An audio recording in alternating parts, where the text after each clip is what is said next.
Ray, what do you want to do tonight? The same thing we do every night, Pinky. Try to take over the world. All right, yo, let's get into it. Try to take over the world. Preaching, Try to take over the world. And greatest chaplain in the world, Mr. Try Lance to O'Neill. take over the world.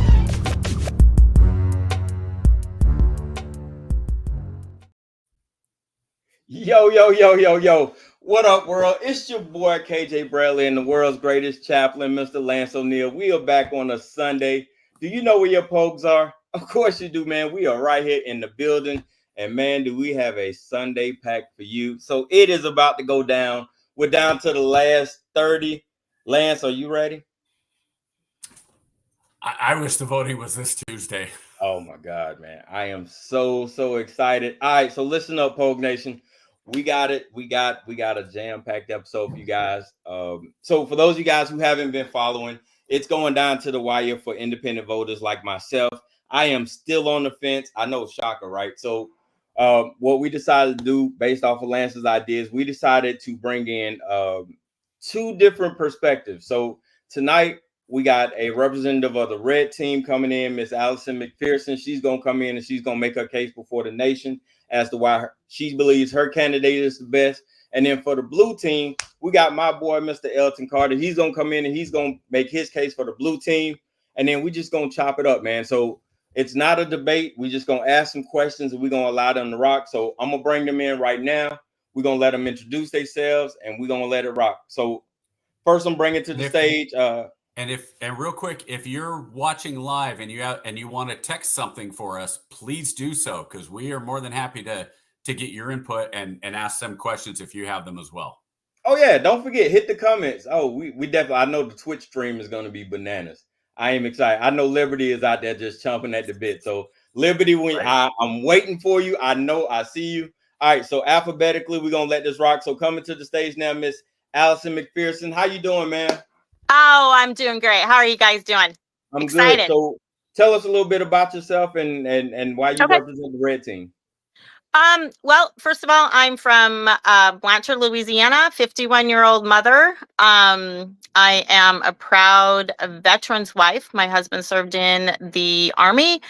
I have been red for many years. And will continue to be red. 100% Trump supporter, have been and will continue to be. And hopefully there's more Trumps in the future. So I'm very excited to be here tonight to share my opinions, my love for the country, in a very respectful and enjoyable way. So I'm excited to talk with all of you. Right on. Here we go. And then for the blue team, we got my boy, my brother from another mother, Mr. Elton Carter. What's up, bro? How y'all doing? What's going on, man? Let me try to get that banner out of your face, man. We got to see that. We got to see that beautiful face. What's good, brother? There you go. All right, man. Everything's Tell us a little good. background. Well, my name's Elton Carter. I'm from Baltimore, Maryland. Hard worker, raised by a hardworking mother, hardworking grandmother, stepfather. Was great. Great family life, taught moral values. I love politics. I will always be for the rights of the people and not for the rights of the wealthy. I think what's fair is fair. And I believe we can all come to a common resolution as far as how we want the world as we know it to go. I am a Kamala supporter, and I'm gonna just try to bring y'all over to the good side. This is going to be interesting. Chappie, you want to lay down the groundwork? What's the rules? Yeah, so basically, the rules are just being respectful. What we want to do is we want to have a conversation. We want to ask KJ and I will act as somewhat moderators. We are not impartial moderators because we both have our opinions as well. But that doesn't mean that we are going to be CNN against a GOP American debate. or a Fox News, if we were holding it on there. So I'd like to think that we're going to be try to be more impartial and set aside our thoughts and beliefs more than any of the debate moderators that we've seen. So I will start just because of what Elton said. I'm really curious, Elton, your thoughts on when you say you want everything to be fair and you're for the working class and not for the rich. What does that mean to you? Let's start there. Well, first of all, let me pack it in for you. What I mean by that is the fact that a lot of times, and you can see it if you look at,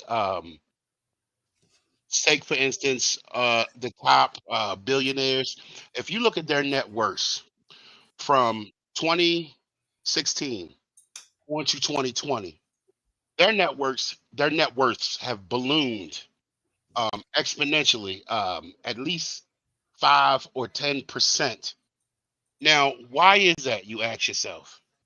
Well, you have the tax cuts for the wealthy that don't benefit everyone else.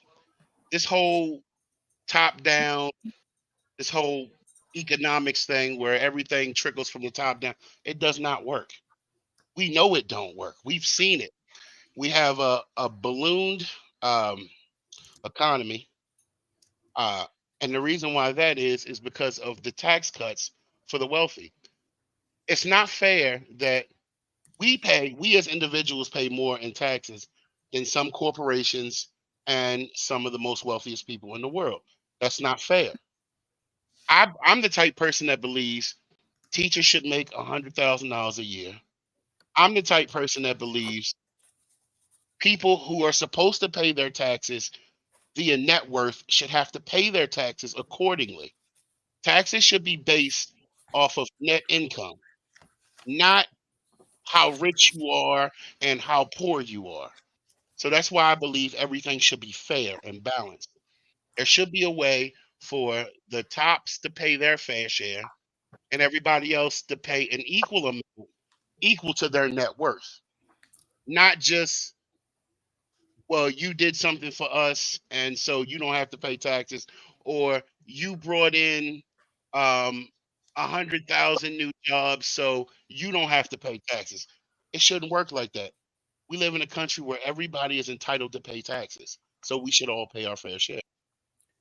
So with that, let me follow up.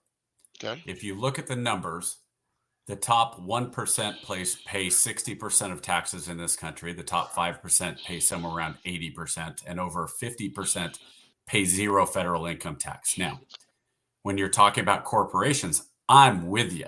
I think it's ridiculous that the United States government gives any subsidies to any corporations, because corporations are there to make money and they run a business. If you don't run a good business, you should not make your money. Correct. But when you talk about the taxes and the unfairness of the taxes, I have two questions. One, did those people that are at the top, did they steal money from anybody else? Did they take it from anybody else? And two, what is fair to you then? And when we're talking about tax rate, you need to differentiate between income tax, between capital gains tax, and between corporation tax. And I know that's kind of a detailed question, but kind of what is fair then? And and I'm against Bernie Madoff, but I'm not against Elon Musk making $500 billion if he can do it, if he's earned it. So, oh no, I'm not against it either. Everybody should make as much money as humanly possible.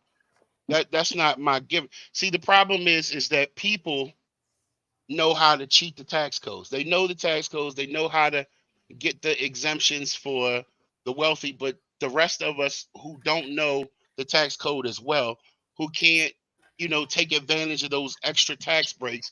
And when we do have somebody who knows the system and knows how the taxes work, we have to pay them, whether it be your TurboTax or your Jackson Hewitts or your whoever, the people who don't know how to do taxes. What I'm simply saying is that there needs to be a tax. Let me see. There needs to be a tax limit on how much you should be able to tax the middle class and the poor and disenfranchised. Now, I'm not saying that all poor people don't pay taxes, because a lot of poor people, I know a lot of poor people that pay taxes. Believe me, I know a lot. But I also know people who know how to cheat the tax code, or know what tax incentives or tax breaks to go after to be able to pay little to no taxes. What I am simply stating is that we all should be accountable and aware of what laws that we can use to our benefits, not just for the rich, but also for the middle class and the poor. They should have So their fair share of getting. I'm sorry, I didn't mean to cut you off. They should no, have no, their no. I fair was share. They should have their fair share of, some of these tax breaks that the corporations and the wealthy get. That's what I mean when I say they're not paying their fair share, because they know about all the tax breaks. They know about what incentives to claim in order to get these breaks on their taxes. And if they do get caught and they end up having to pay it, for somebody like them, that's just a slap on the wrist to them. But for the rest of us, if we do it and we end up, something gets jumbled or befuddled in the numbers, we have to end up spending a whole year or two trying to have to pay all that money back just to get a break, because some of us need that break. So Elton, with that, let me ask you if you support an idea.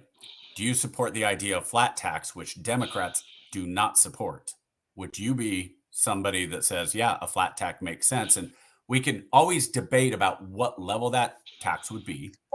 But right now we have a progressive tax rate, which means the more money you make, the higher percentage. The highest tax rate right now, federal, is around 46%, I believe. Yeah, 46.3%. So there's already more. Yeah.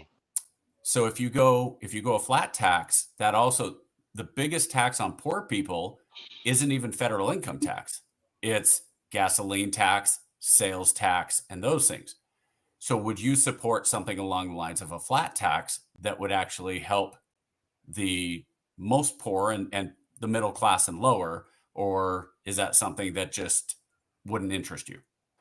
I support a tax where it should be based off, everybody should have to pay an amount based off their supplemental income. So like some people in some developed areas, a lot of places, they base your rent or your gas and electric or your car payment, a lot of places, off your income. So if there is a way where they can tax us just based off of what we make per each year, and there needs to be a new scale. Basically, what it has to be done is that our tax system needs to be swiped out, and they need to create something new, because the old tax rates and everything, like, it doesn't work anymore, because you have people who live in states like mine, who you get taxed on gas, you get taxed on food, you get taxed on clothes. But when you got states like Delaware or Texas or Florida who don't pay state tax, it's hard when you go to the store and you got to pay the taxes in the stores, and then you turn around and you still have to pay the state taxes. Does that make sense? I think I understand what you're saying, but yeah, let me break it down. Let me just real quick, because I think what you're saying is, and tell me if I'm wrong, it's unfair that people in Maryland and California are paying a state income tax, where Texas and Florida do not have state income tax. Is that what you're saying? Yeah, but yeah, that's exactly what I'm saying. Yes. Okay, so real quick on that one. The property taxes in Florida and Texas are a hell of a lot higher than in California, than Maryland. That's where the makeup is. I understand. But that said, I don't trust the Democrats or the Republicans to fix the tax code. So, Allie, what makes you think that Trump would be better on the economy and tax code than Harris and the administration might be? Well, first of all, for me, Trump, one of the main reasons why I am a full supporter of Trump is when he started, he was not a politician. He was a businessman. He was given $1 million and he turned that into a multi-billion-dollar world business empire, whatever you want to call it. He's a businessman. He does know the tax laws. Yes, he can afford um tax attorneys and things for loopholes. And technically, to a point, we all have that ability to learn that. My husband and I, we own a small business in the oil and gas industry. Okay, it took me years to study tax codes to find out what you know deductions we could take um to help us. We're a small business, 3 employees. That's it. If we didn't, we would be taxed a lot. And so, as far as Trump goes, I think he knows the tax, I guess, codes. He knows how it works. He's a businessman. And I think he would know exactly where to cut, what changes to make to help the middle class, the lower class, the 1%. People talk about the 1%. It's not just Donald Trump that's in that 1%. You have other Republicans, but you also have the Democrats, the Clintons, the Obamas. I mean, they're up there too.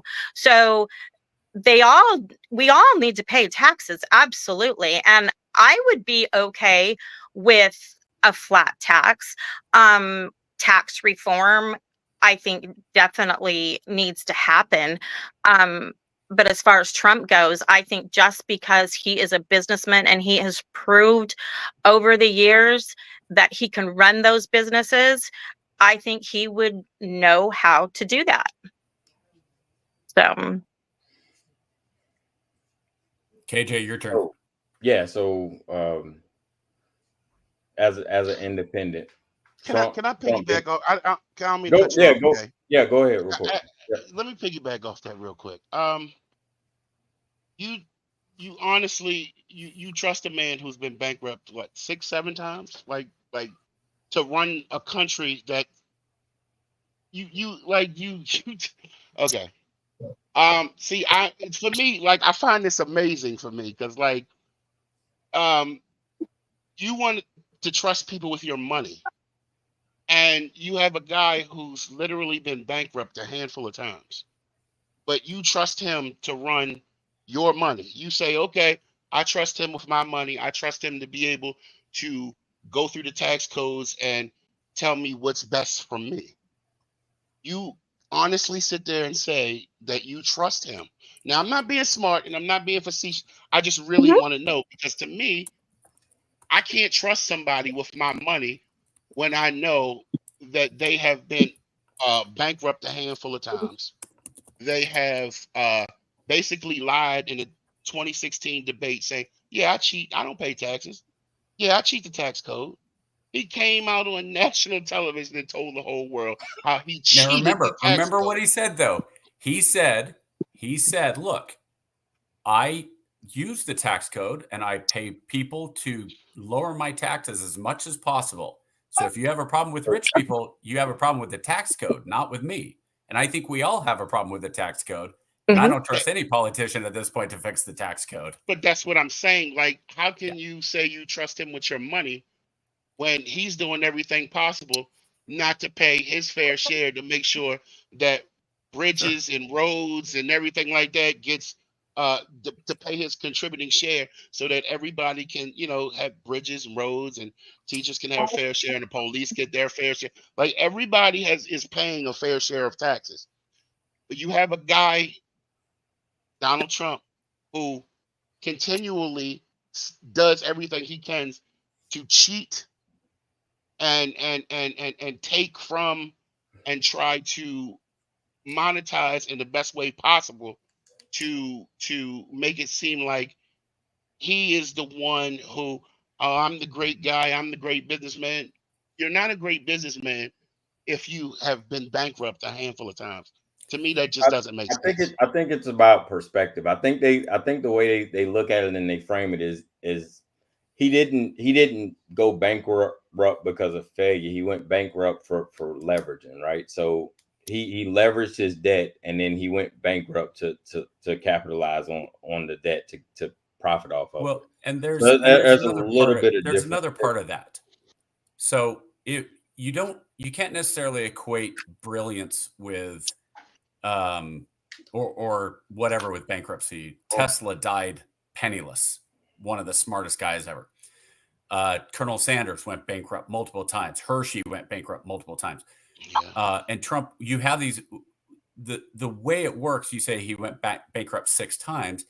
He's had businesses that went bankrupt 6 times. And if you're smart, like KJ right now, KJ's starting a small business. Allison has a business. I guarantee you, neither of them, their businesses are in their names. They are LLCs. That's why you do it, right? So you can try these things. And my argument against for saying Trump has been bankrupt would be, well, okay, how many businesses has Harris started? How many jobs has she created? What has Harris done on the business side or the economic side that should make me think for longer than 10 seconds to go, oh, Harris knows what she's doing with the economy and then the obvious second question is, if Harris does know what she's doing in the economy, why didn't she influence the Biden administration? Because Biden hasn't come out yet and said anything. Oh yeah, Kamala Harris really helped us get through this, that, and the other. All she's done so far is cast the vote as the vice president for the Inflation Act that after the fact, everybody kind of said, haha, it wasn't really an Inflation Act. It actually was an Infrastructure and Money Act. It had nothing to do with it. So that's my question. Hold on a sec, Allison. Okay. So there's a double-edged sword to that thing. We all know that the power of the VP is limited, right? So we know that the VP can't influence anything. So we got to cut that. We got to cut that rhetoric down. Hold on. Wait, let me finish. Let me finish. Hold on. Let me finish. Because the VP cannot influence policy. They can't, right? They have no policy influence, whatever. So whatever we say, oh, why didn't Kamala just go into the president's office? Hell, you can't go into the commander's office and tell him to do nothing. You can say, hey, sir, I think this is a great idea. But at the end of the day, the commander is going to say, hey, thanks. I appreciate your recommendation. Sure. But this is the way we're going, right? And what you're going to do as second in command, you're going to say, hey, Roger, sir, and you're going to move feet. So we recognize as the VP, her scope is extremely limited in her recommendations. Right. We've all experienced that as adults and working for somebody. If you are not the man in the seat, your recommendations and your scope is extremely limited, even in your recommendations. So, well, by that argument, then the president doesn't have anything to do because it's all controlled by Congress and you have no influence. But it's the same thing with Congress, right? So even Joe Biden can say, and I'll give you an example. Joe Biden was trying to get the border law passed. And Congress killed it, right? So there's been presidents who've tried to put agendas in place, and it's been stepped on by Congress. So we can let's dead all the stuff, right? We can So retract but that's not my point though. Hold on. Let me get to my point though. So when we say Trump is a businessman, right? And Trump is known for touting his economic prowess and all this other stuff. But Trump was not running those businesses. We can't one give him success and say, oh well, Trump built all these brands and he built all these businesses and did great. And then we put him in front of we put him in front of the presidency and say, oh, he did great. But then we don't attach all the the debt, because he did exactly to the economy what he did in his businesses. He built on record amounts of debt, and then he tossed deuces. That's exactly what he's done over his career's businesses, right? And he that's tax exactly on and he leverages. He tax on and he leverages record amounts of debt, and then he's done it in every one of his businesses, and he's done it as an economy, right? So as president, he tacked on. We got $74 billion of debt added on in 4 years, and then he tossed deuces. So that objectively, that's what he does. That's what he's been doing, and that's what he does. So when we come back and we say, go ahead. hold on. Let me finish it. So when we say, oh, well, you know, this is what we can expect as an, you know, because he's a businessman, I don't know if we can take another 74 billion. Now, you know, that's not to say Kamala, because Kamala doesn't have a business to run on. So we don't know what her economic policy is. And I think some of Exactly. that is unknown. You know, do you take the crazy that you know, or do you take the crazy that you don't know? And that's where independents like me are kind of stuck on. So I know what a Trump presidency kind of looks like, right? I got a 30-year, you know, record of how he's going to operate his business, right? He's going to surround himself with these guys. I know, you know, I know what his structure is going to look like, and I know what the economic policy is going to look like, right? It's going to be short. It's going to be good for the short term, but long term, we're going to be eating shit. Excuse my crassness. And to throw it back to your point, Bill Clinton and Barack Obama didn't have businesses either. They didn't have a business. They didn't own a business. Oh, the Clintons had plenty of businesses. Well, I'm talking about. So look, when Bill Clinton and Barack Obama was in office, we had surpluses. So they necessarily it's like trying to tell somebody, okay, well, I don't know if you qualify for the job, but I have this guy over here who's qualified, and we all know what he's done. Ballooning the deficit, $7 trillion and blah blah blah.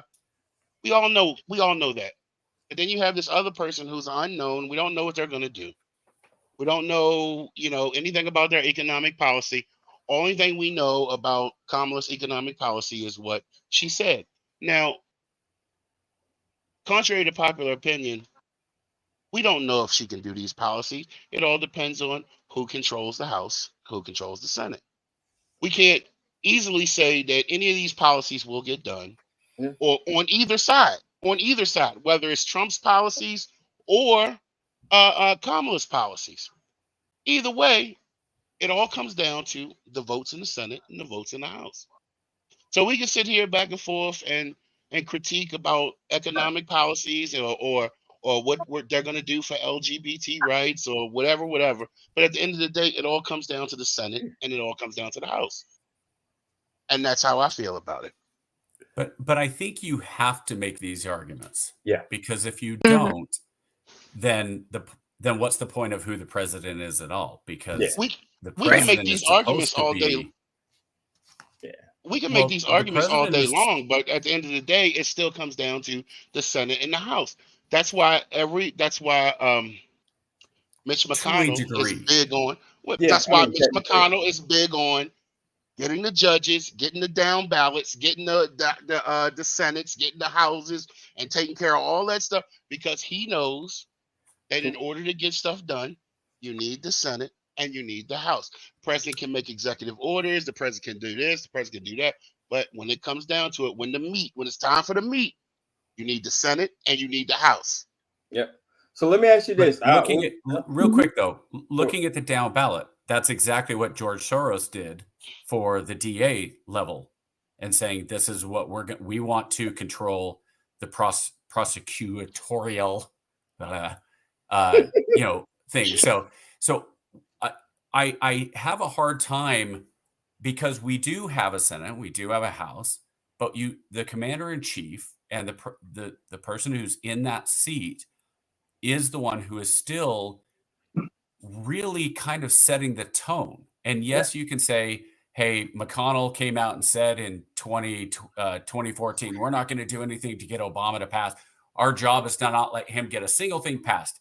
Yeah, guess what? That was the same job that Harry Reid had when it was Bush. So that's nothing new. Right. But as far as, again, with Harris, I have a hard time with that, because so she's the VP, so she had no influence. She was a senator, so she really didn't have any influence. She was the DA, so she had local influence.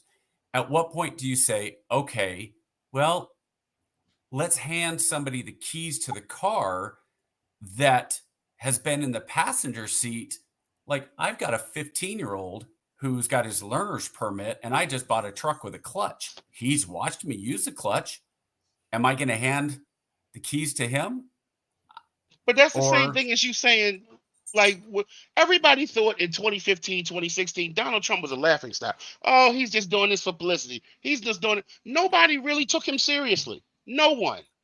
So at the end of the day, you have to ask yourself, we handed him the keys. You can't just say, okay, it's okay for us to hand him the keys, but not hand her the keys. And like the lady, Miss Allison, said, Trump wasn't a politician. So of course, we look at politicians as people who lie to us, tell us what we want to hear, and then make empty promises about things that influence us in some way, but never come through with them. So you can't just say, oh well, if you can give Trump the benefit of the doubt, you have to give Harris the benefit of the doubt as well. Now, hold on. I didn't say I was giving Trump the benefit of the doubt, though, because KJ and I spoke about this last week or the week before. Eric Weinstein, really physicist, smarter than all four of us put together, higher IQ than all four of us put together. And basically, he went in and he laid it out that the way the system is set up right now is for only establishment people to be elected. Trump, as a populist, came in, and like you said, he was a laughing stock. He was a joke. The people on the left were pushing and saying, go vote for Trump because Hillary will beat him. He's the one. She did beat him, though. I mean, technically she beat him. If it wasn't for the electoral college, she would have beat him. She would have beat him if it wasn't for the only thing that saved Trump was the electoral college. We all know this. Come on now, we all know this. Oh, the rules are the rules, my brother. So I know the rules are the rules, but in retrospect, if we were going by popular vote, the way most countries do it, Hillary Clinton would have been president. And look, so if hold on. By that argument, Oregon had 200 yards less in total offense than Ohio State did, but Oregon won 33-32. So Oregon doesn't really win because, well, there were more yards gained by Ohio State. That's apples to apples. We're not comparing apples to apples, and no, we're not doing that. What I'm saying is, Elton, I can kill that argument. The popular vote. Let me kill that argument real quick.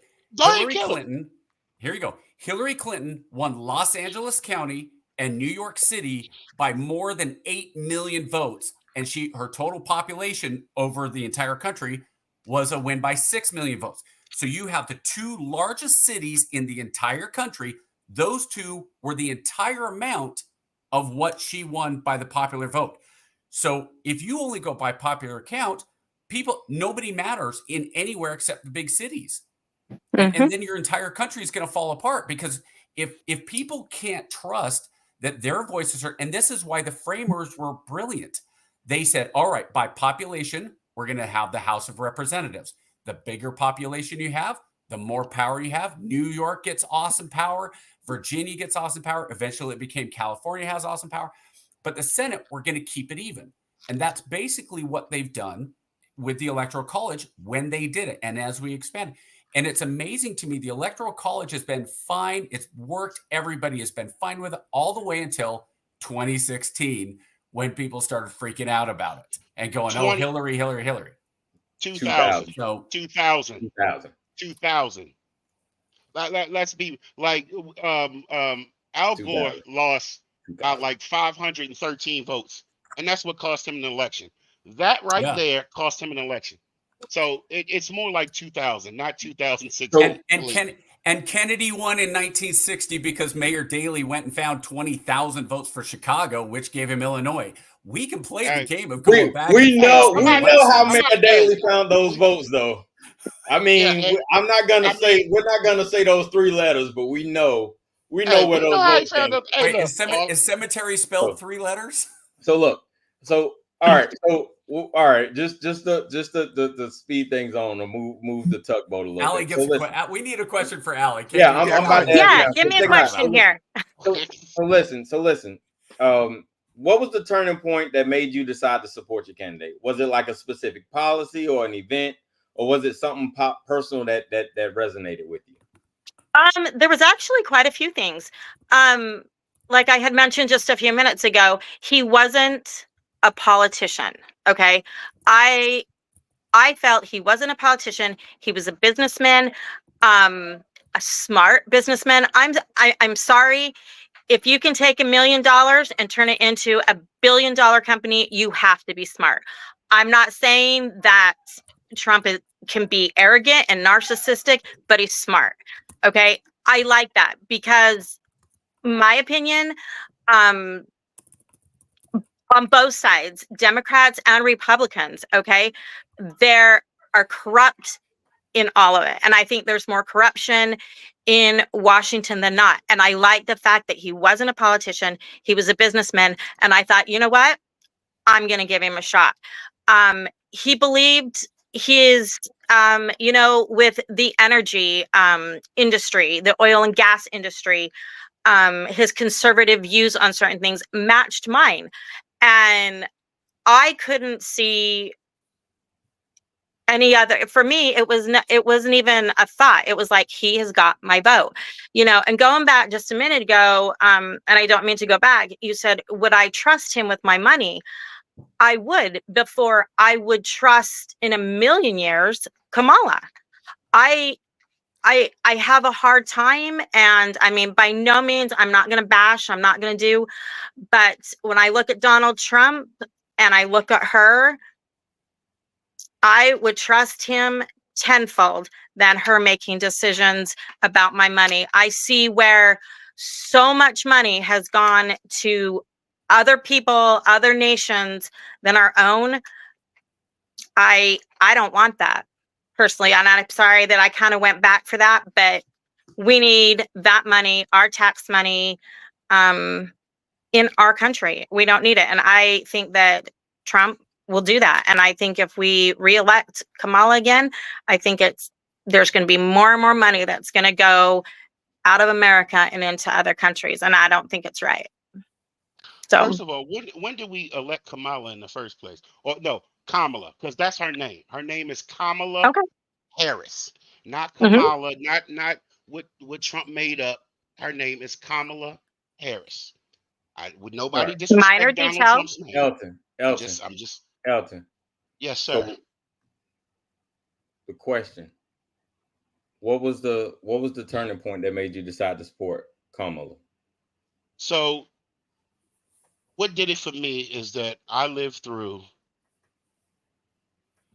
Trump's first 4 years, and I watched him tell people that, the whole bleach thing, the whole COVID thing, the whole people are dying everywhere thing.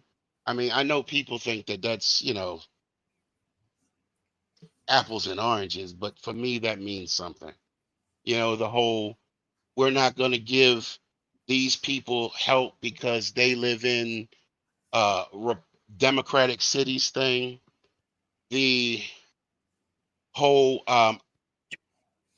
police should have full immunity thing. A lot of that stuff bothers me when you're a black man in America and you are in fear of your life every time the police drive behind you in an automobile when you drive in a car. You don't know if they're going to pull you over for any little thing. You don't know. You first thing you do as a black man when you see a police behind you, first thing you do, well, do I have my insurance? Is my insurance good? Is my tail lights good? These are just normal things that black men think about in America today when the police follow behind them. And I for think you to that tell, same thing. no, and for you to tell, it's easy for you to say. Now, I'm not. Believe me, it's not a racial thing. It's really not. But what it does for us is gives us anxiety, and it gives us kind of like a PS, just like a feeling of am I going to make it home safe? Like I know it doesn't make sense for a lot of people to understand that, but in a lot of black males think like this. And But for what does him that to have to say, do with Trump? I'm going to explain it to you. Okay. I'm So sorry. for him to, so no, you're fine. And for him to say he wants to give full immunity to the police, that to me kind of says, okay, well, you see all these quote unquote police shootings that happen with unarmed men. And then you say to yourself, okay, well, what if somebody gets shot and it was the wrong person and somebody tries to sue for wrongful death? they won't be able to sue for wrongful death because the police will have full immunity and full autonomy. I can't sit here and say to myself, oh, well, I'm going to vote for a man who not only lies about immigrants, says that a lot of black countries are shithole countries, and you expect to get my vote when you don't. Your idea of pandering to me is putting out gold shoes and say, well, I have a mugshot, so I really relevate with black people. That to me don't make sense. So in my eyes, I can't sit here and say, oh, well, I'm just going to vote for him because he has great economic policy. I can't vote for him because of what he represents. So, Elton, couple things there. Before Trump became a Republican and ran for president, he was very much respected by people like Jesse Jackson, by people that had been helped by Trump, who Trump had donated money, things like that. As far as the immunity goes, that's, well, no, I mean, you go back and look, there's his dad had some issues, but we're not going into dads, or we have to talk about Kamala's dad, but we're not going to do that. But the thing I have found with most of the things that Trump is accused of, if you go back and you actually look at what happened, the easiest example is the fine people on both sides. And people hold that up and say, oh, see, he supported tiki torches and white supremacists.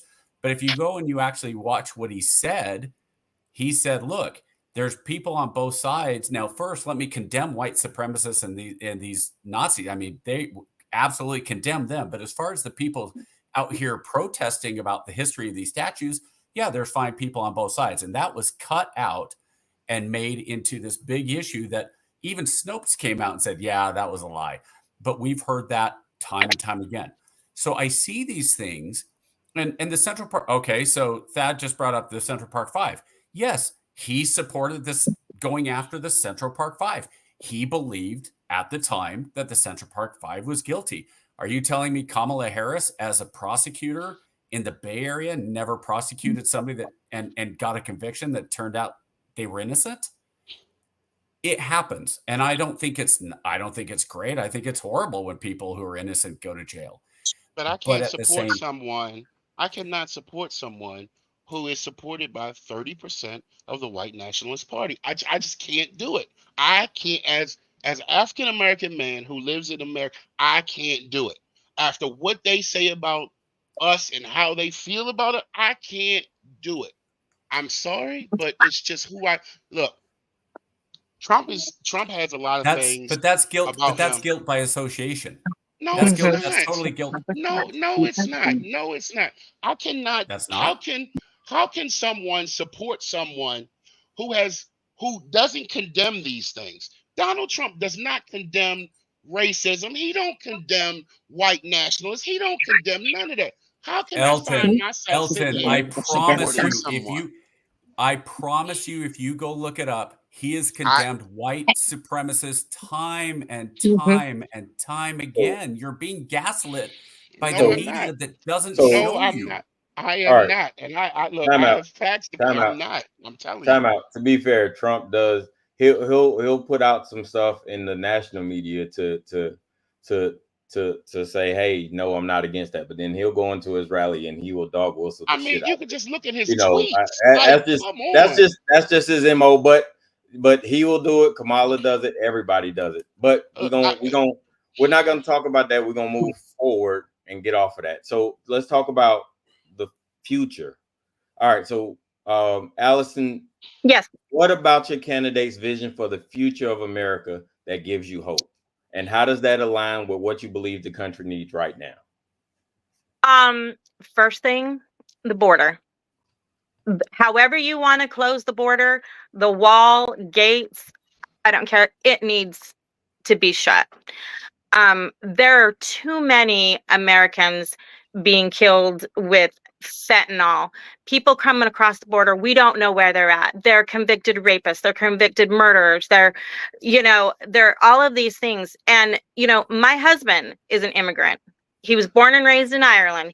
He came over here to the States the right way, went through the process. We paid the money. He stood before a judge. He raised his hand. He took that oath. Okay. America is the melting pot. You are more than welcome to come here, but don't come here illegally.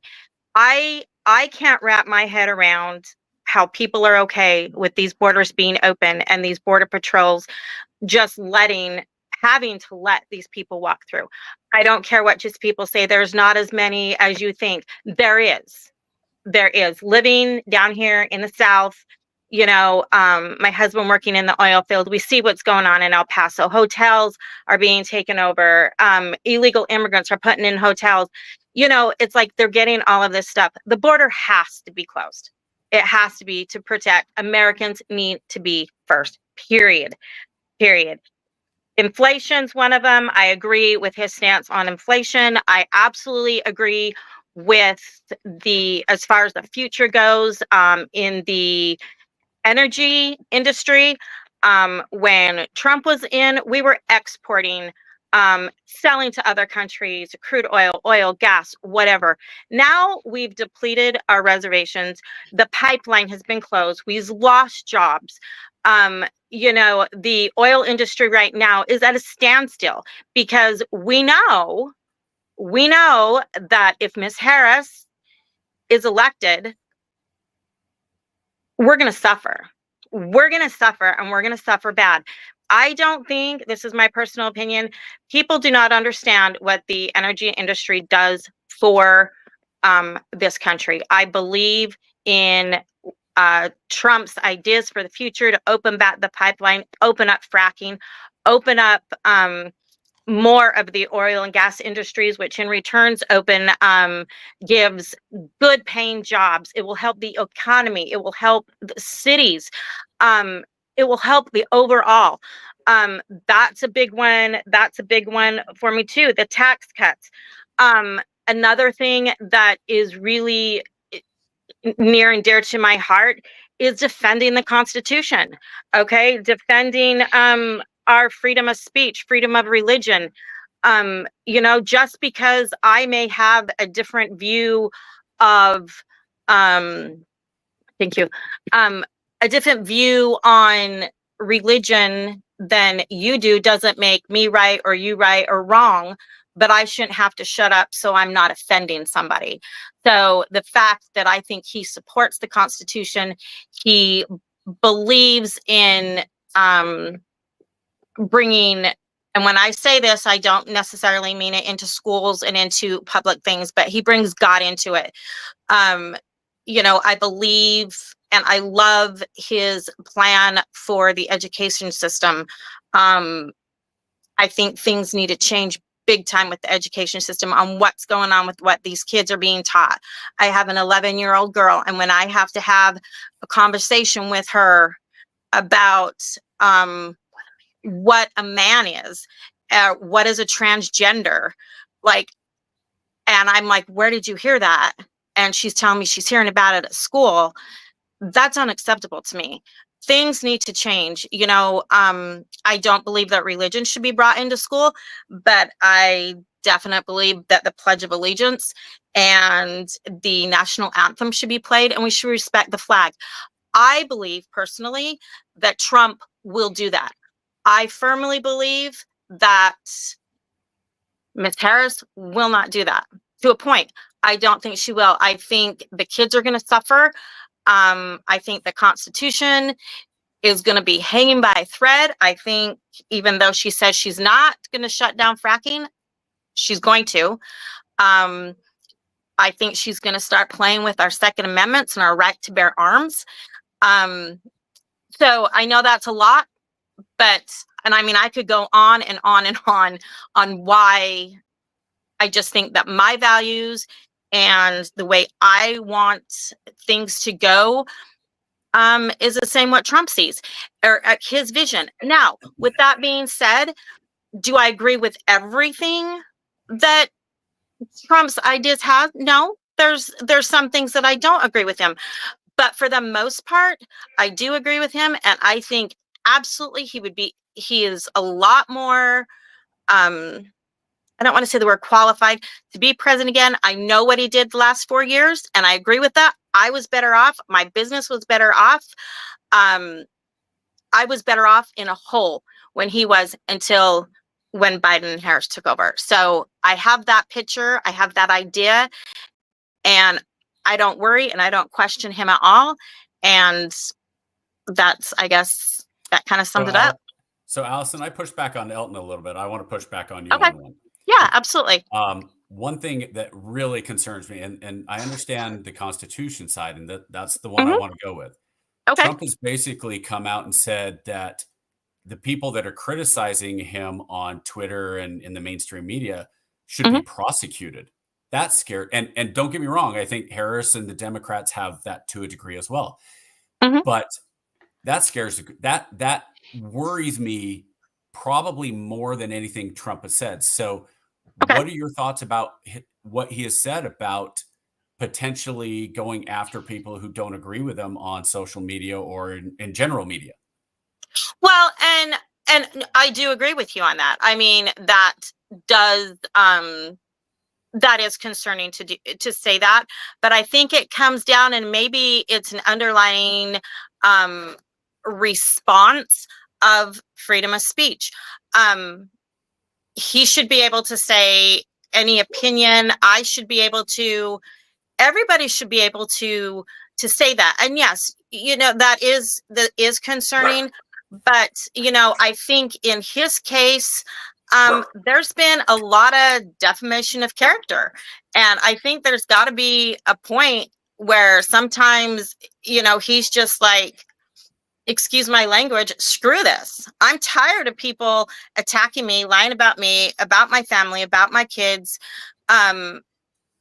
Everybody's got to get to a point where they've just had it.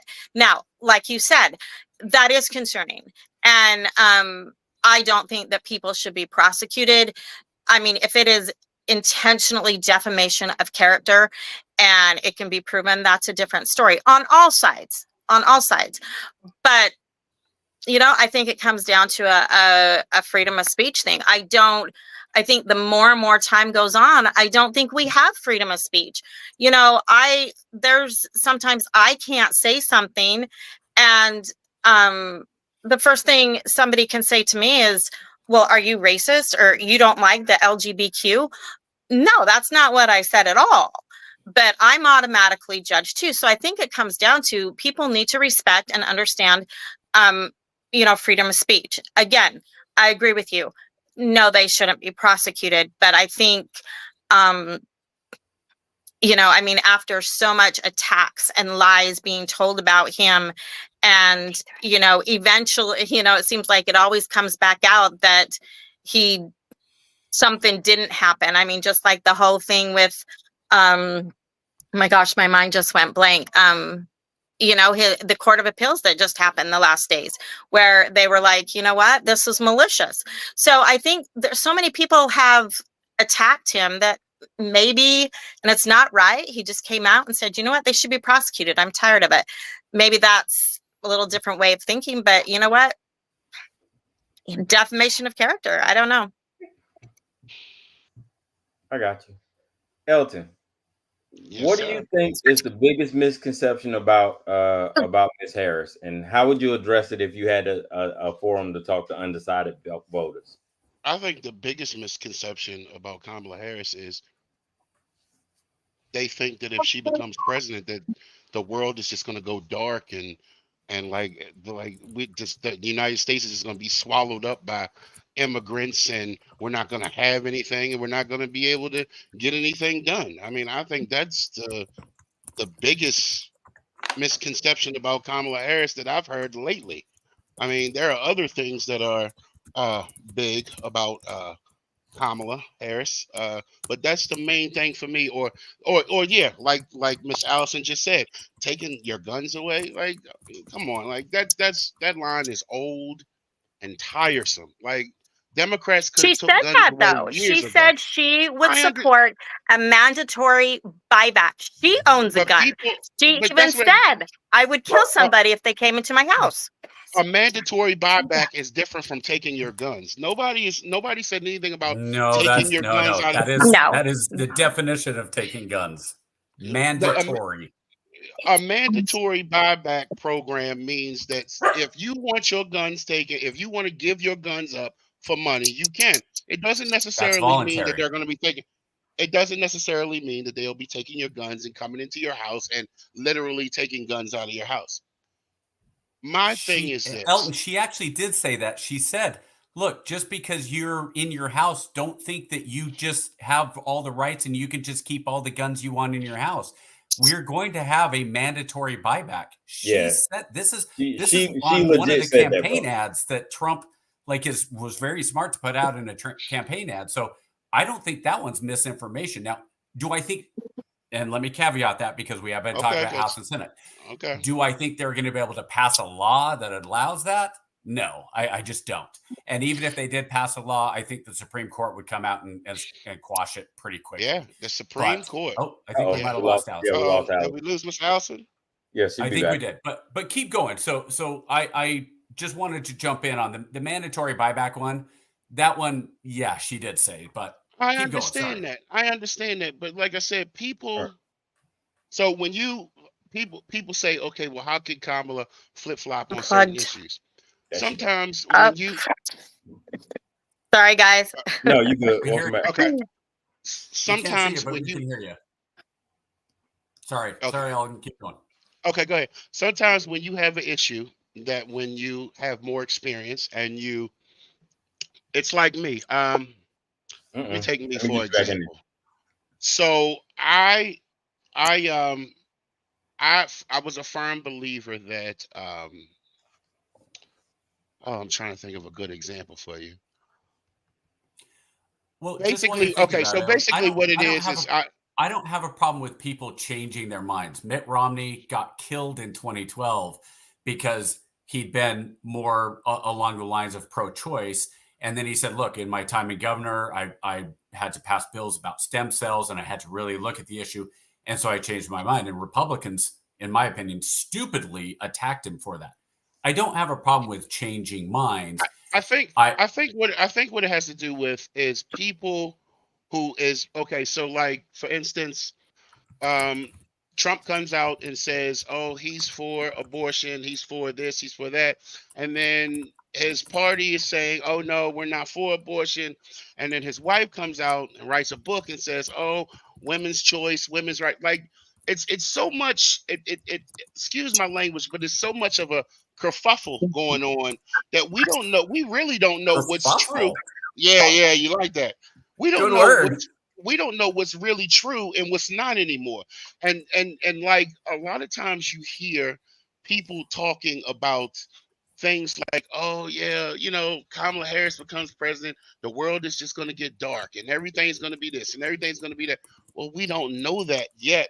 We all thought when Trump became president, the world was going to get dark. The world didn't get dark.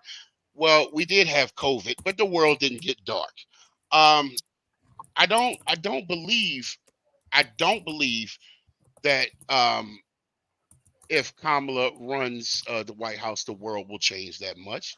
But I do believe that with the things that are going on and with the Trump-Putin relationship and all this other stuff going on and about how he wants to get out of NATO and get out of the Paris Accord, like all that stuff matters. That matters. And for me to just simply say, and the Supreme Court thing matters too. That matters a lot, because they have made some decisions in these last few months that have really changed the course and changed the balance of power in the way both political sides are running the situation, giving more power to what they know to be the 2025 doctrine. That's what I call it. I've read that. Can I say something? Go ahead. You Is that okay? Okay, thank you. Go ahead. Okay, first of all, when you said Trump's relationship with Putin, here's another reason why I support Trump. yes, he may have a relationship with Putin as he does other world leaders. Okay. He, I believe, has the respect. Okay. The other world leaders have respect for him because if he says, you don't do this, I'll go blow the hell out of your country. And they know he will. Okay. I feel, my opinion, Kamala gets in and she's going to be, I don't think she has the, I guess, grace or whatever. She's too soft. I don't think there is any way she could stand up to Putin. I think, and honestly, I believe that between now and the election, and if Trump is in, I think we're going to see violence because the world knows that our administration right now ain't going to do crap. But Trump gets in and he tells Ukraine, he tells them he's going to do something, I like what he said, with the Iranian or whatever. I know where you live. I'll blow your ass off the map. And they know that he'll do it. I think we are the laughing stock of this world because first of all, Biden gets lost getting off a stage. I don't think Kamala can explain herself and talk the way a world leader should. I don't think the world will go dark, as you said, if she gets in. But America is going to not be the most powerful country in the world because other countries are going to take advantage of us. Because I don't think she's got the backbone to stand up to those other world leaders. Honestly, So I think I it's want a to joke. jump in on. Let me jump on this one on Okay. foreign policy because there's two sides of this, Right. and unfortunately, I think Harris and Trump are two sides of the same coin. With Trump, nobody wants to mess with America if he's the president because he's, like you said, he's a wild card. He might say F you guys and bomb the crap out of Yemen. Okay, fine. But the other side of the coin is Harris, who is going to be more accepted by the world leaders because she is more establishment. So do I think that the United States is going to lose or gain in the world community? What you want to say about respect, I don't know. I don't think people, here's the thing, KJ and I, being military, I'm former intel, people don't realize we're at war right now. We're not at shooting war with Russia. We're not shooting. We've been at war We are for a very long absolutely time. at war with China, and we have been for a very long years time. and years. Yeah. There's a reason that Romney came out in 2012 when they asked him the question, who's the biggest existential threat to America? And he said Russia. He wasn't talking about military because mutual assured destruction, right? Nobody's going to launch a nuclear weapon. Even Iran's, they can be crazy. Kim Jong-un can be out there. I think if even it's in more those cyber countries, now than anything. It absolutely is cyber. It's more cyber. So now it's we cyber agree. and economic. Yeah, it's cyber and economic. So I'll go to Elton and then I'll go to Allison. When we're talking about cyber and economic, and not just economics in this country, and I know where you both stand. Obviously, Elton, you're going to support Harris, and Allison, you're going to support Trump. So here's what I want to do. Elton, what do you think is the best case for scenario if Trump is in office for him stopping China economically and cyber? Allison, I want you to answer the same question for Harris. Let's see if you guys can play a little devil's advocate. That's a good question. That's a good question. Great. All right. Honestly, like, oh boy. Okay. He got Elon on his side. Okay, there you go. He got Elon Musk on his side. So that'll help that'll help tremendously as far as cyber and things of that nature. Yes. That's a good answer. I like it. Yeah, he got Musk on his side, and to help him, to help him navigate through some of these cyber waters. But other than that, I mean, I just believe that Trump is the biggest con man on the planet, and he's getting away with so much. And the sad part is like we've accepted this as normal. A lot of this stuff is not normal. You know, like you want someone when you see other world leaders, you want someone who represents you and your core values. You don't want somebody to go out here who's going to be um basically laughed at. And as far as being laughed at on the world stage, there is actual videotape of Trump being laughed at the G20 summit. Like they literally were laughing at world leaders were laughing at him. So, but that's neither here nor there. What I'm saying is like I want someone who values me and represents what America should be. I mean, nobody questioned Angela Merkel when she was out here on the world stage, talking to other world leaders. Nobody questioned her. And then you have a new president in That's my Mexico boy. who is who's a female, and and she's doing fine right now. Like I just for me, it just Elton, seems it's. I do want to cut you off, and I want to go to Allison here, but I do want to say one thing. I don't think it has anything to do with gender, honestly, because I would hope not. I would hope not. And here's why I say that. Because you as conservatives, tell me a female world leader that you respect, and within a heartbeat, every single one will say Margaret Thatcher. So there have been females that we absolutely respect. And honestly, I don't care. I don't know if anybody else does. I personally couldn't care less that Harris is black, female, Right. Her Indian ethnicity on her mom's side. I have issues that go way deeper than the physical, and that's just on that. Yeah, Allison, for you, I want I accept that. So Allison, let's see what you can do, and if you want to go the first, and what's the best case scenario for Harris, and then if you want to jump on and attack her right after that, you can. No, I hate to attack anybody, honestly, because I mean she's human, okay? It is a hard question because I'm not a supporter of her, but I would hope that if she was elected, that I would hope that she would really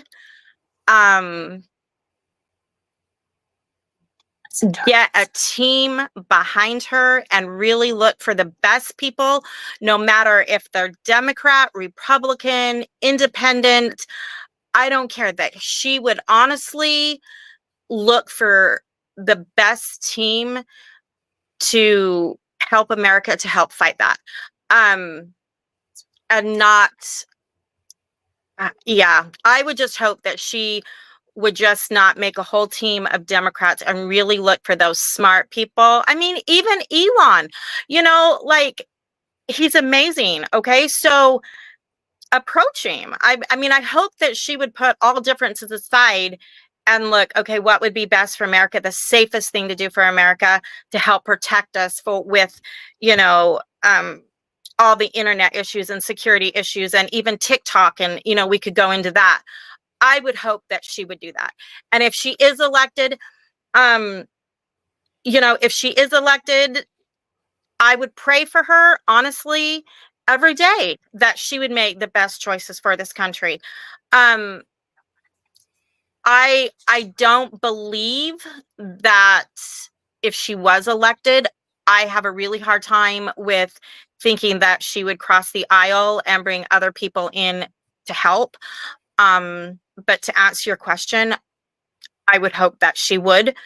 When I say we're the laughing stock of America right now, I mean, I think a lot of it, and when I say that, it is based off President Biden. I honestly feel bad for the man, but I just think by no means is Kamala Harris the ready to run this country and be the most powerful person in this world. I do not think she's ready for it.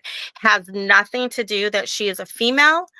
Her race has nothing to do with it. When I make a decision in local elections, in presidential elections, I look at the person who I feel is going to be the best and represent me and the best for this country.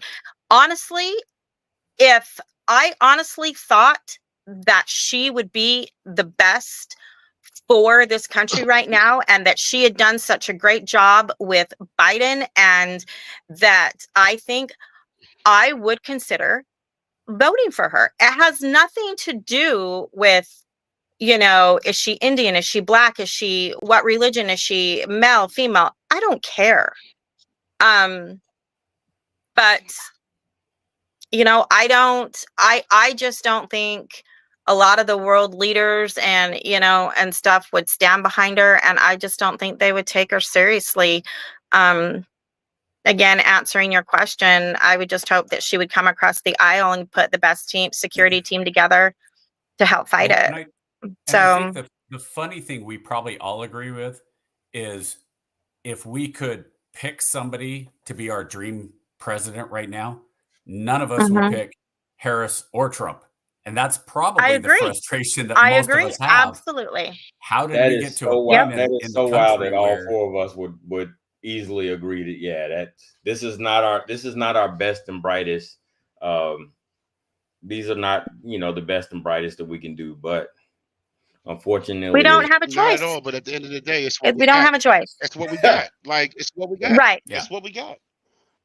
I just feel like that for right now. Like, I just feel like, go ahead, brother. Go ahead. Nah, go ahead. So I was just gonna ask. All right. So knowing that this is what we got, and we got to deal with it. So I know it can't just be me as an independent, undecided voter, right? The country just feels like it's just deeply divided, right? You're either one way or the other, and there's no room for being in between, right? So tell me, as an undecided voter, why do you believe your candidate is the right person to bring America together and promote unity? Miss Allison, you can, ladies first. You are. Thank you. Well, first of all, a couple personal experiences. I had a Trump sticker on the back of my windshield, and it got smashed. Okay.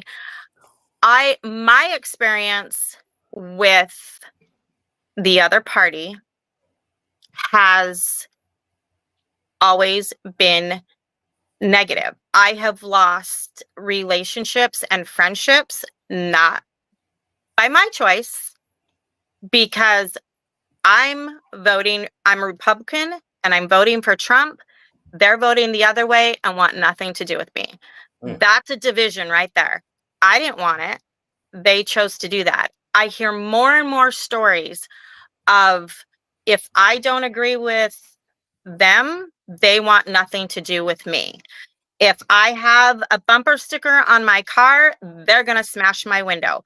I wear my Trump hat 2024 into Walmart, I get called a racist. Whoa. Okay. I would never in my life make comments to anybody wearing a Harris Waltz t-shirt. That is their opinion. But I have been attacked, like I said, lost friendships, all of this. I do not see how the Democratic Party can bring unity when I hear congressmen, and women stand there and say, on the news and say, we must fight however we can. We must fight and stop them. Okay, that's not bringing unity at all, and then then you could take it to the January thing. Okay, you can take it all there. But in my opinion, it's like, who are you fighting for? Like, it seems like it's constantly fighting and putting down, and because I have a difference of opinion. And I associate that with the Democratic Party because that's all I've seen. As far as the Republican, As far as the Republican side, I have a lot of friends who feel the same way I do right now, that they've lost friendships and they've lost, one lost a job. Like it's Jeez. crazy just because we didn't see eye to eye. I just don't see the Democratic Party bringing anything together, bringing anything. If anything, I think it's going to bring even more division if she's elected at all. So Allison, with that, let me Yeah. ask you this then. Yeah. Do you believe that Trump brings us together simply more than Harris does because he's not Harris? And the reason I ask that is Casey's question was, what brings us together? And I have some thoughts on Democrats and all that, but what is Trump doing to bring us together? Because I don't see a lot of that either, honestly. Well, I see when, I watch him talk at different rallies, and there's bantering on both sides, but I see more from him saying we are all Americans. I am here for all people. I'm here for all of us. I hear that more from him than I do from her. And I think that he would do a better job of it than her. Am I saying that he's doing a great job of it? No, I'm not saying that.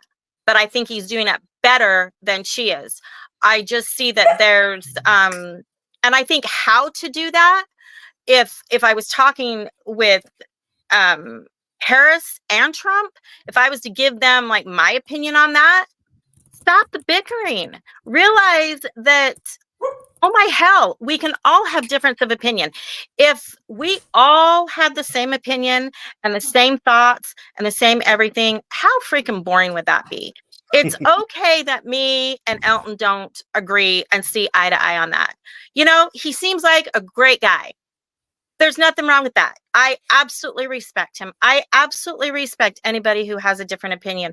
But I think that we need to hear it from them, both of them, Trump and Harris, and come out. And even as far as congressmen, the Senate and everybody, they need to be told they need to stop too. Like,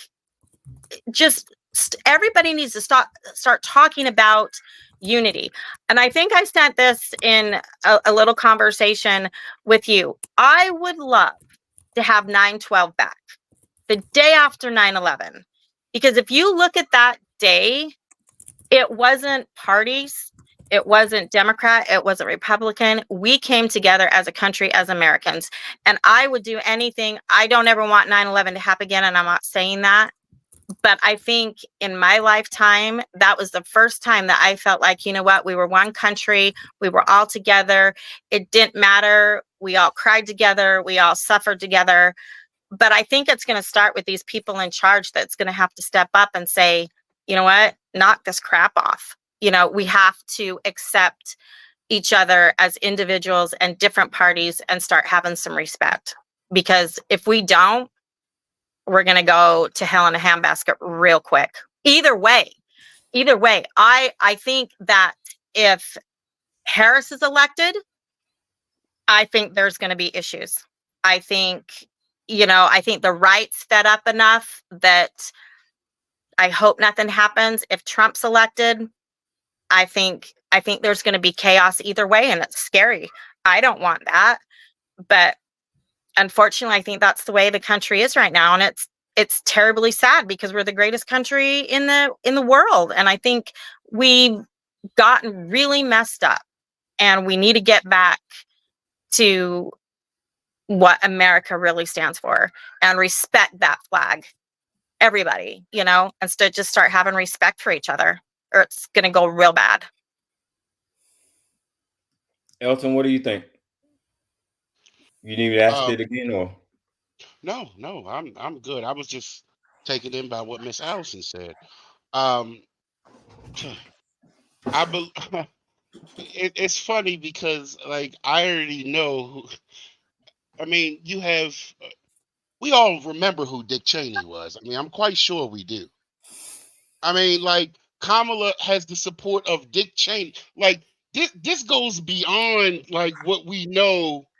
What we know as far as bringing Democrats and Republicans together, Dick Cheney. Not the Dwight, argument you want to make, Elton. I like, promise Well, you that is Kennedy, not the argument Kennedy you want to supported make. Trump. look. When I'm look. So I look. Whew. Dick Cheney is not a big fan of mine in no way, shape, or form.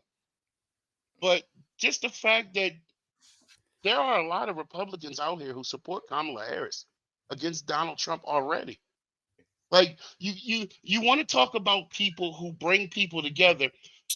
For all the things we've spoke about this evening, no one has ever said anything about, well, let's just see what she do. Let's give her a chance and see what she's going to do. We don't know what she's going to do. We assume what she's going to do. See, we already know what Trump is going to do because we've already been there. We've already seen that. We don't know what she's going to do yet. Is that the scary part? Because we don't know? Because this country is built on change and things being different. As far as Kamala being someone who can bring people together, we don't know what she's going to do until we give her a chance. We see what Trump is doing just this week, just a few days ago. He was in Detroit and talking about oh, yeah, if you don't vote for me, the whole world is going to look like Detroit. Like, is that unity? Is that bringing people together? Like, I mean, is it just me? I mean, like, am I the only one that sees that? Like, I just feel like Elton, let me ask you something. Let me ask you ahead. something with the Detroit comment, because I've heard that same thing, and you brought up Haiti also.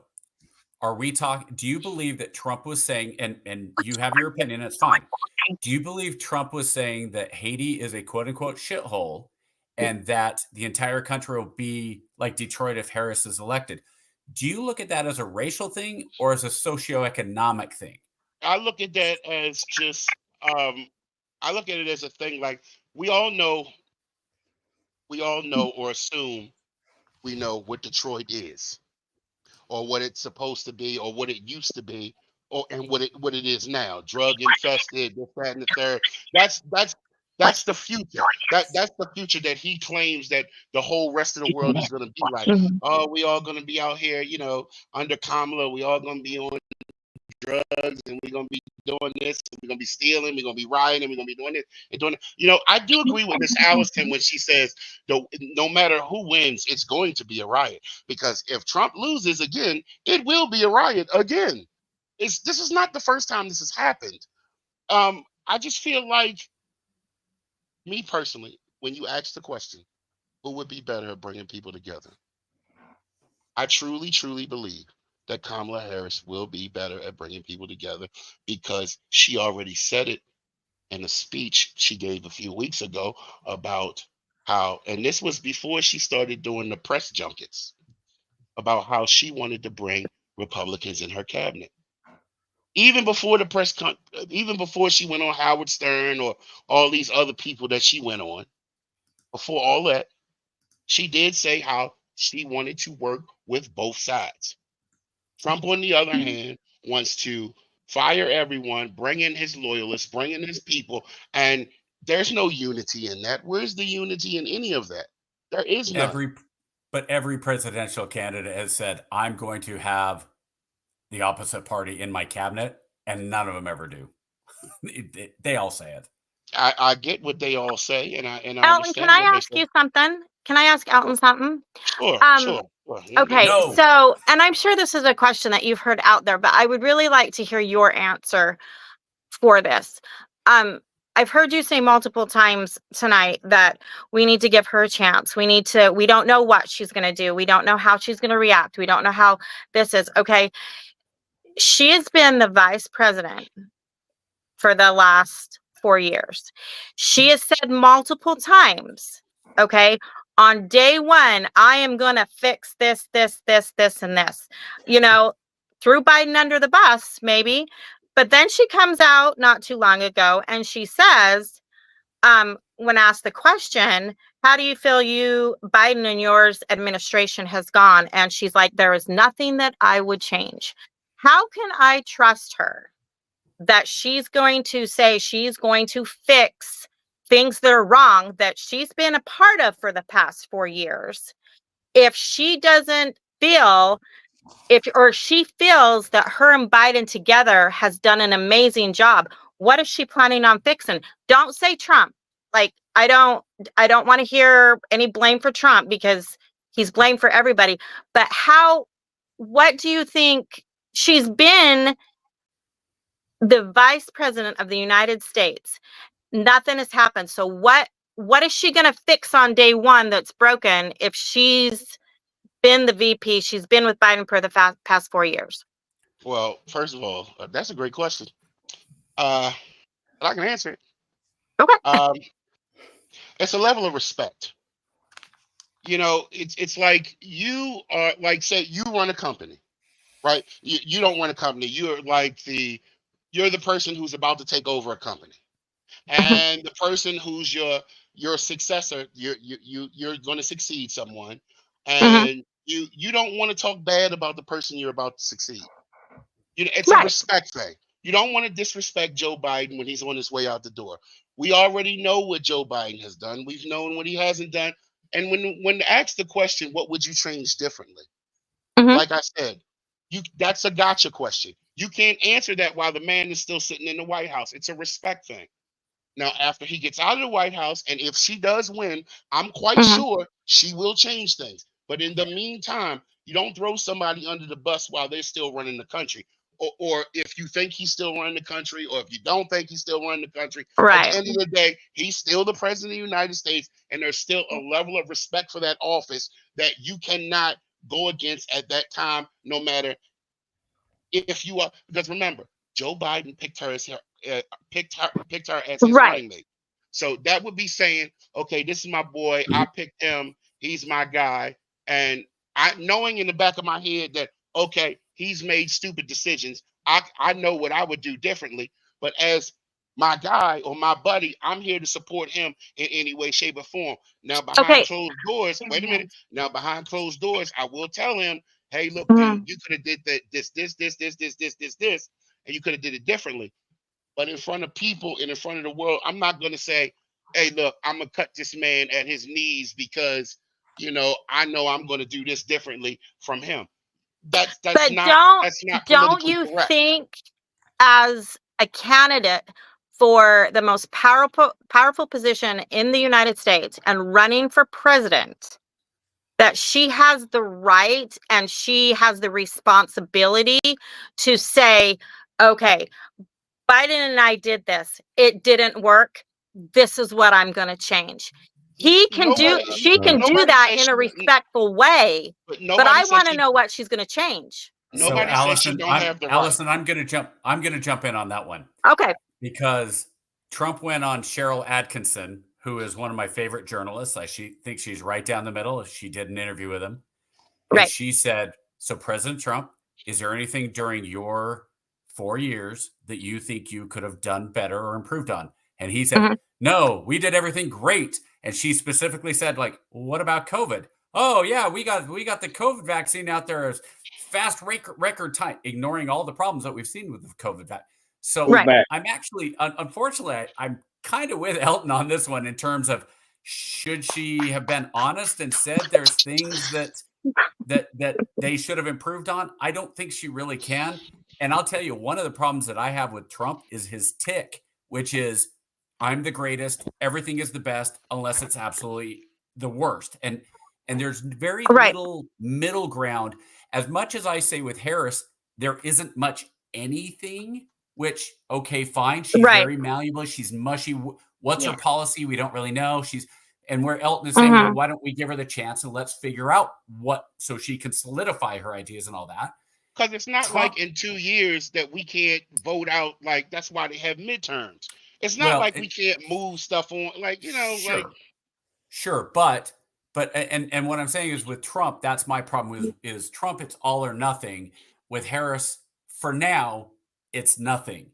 And so, I think it really does boil down to, we don't know on Elton's side. We don't know what Harris is going to do, we can only go by the limited record that she has and the limited position that she's had. Mhm. And with Trump, we can see what he's done and also how he has dealt with, a split House and a split Senate once 2018. I think I look back and I go all the way back to Clinton. Clinton in 92 and 93 was an absolute disaster.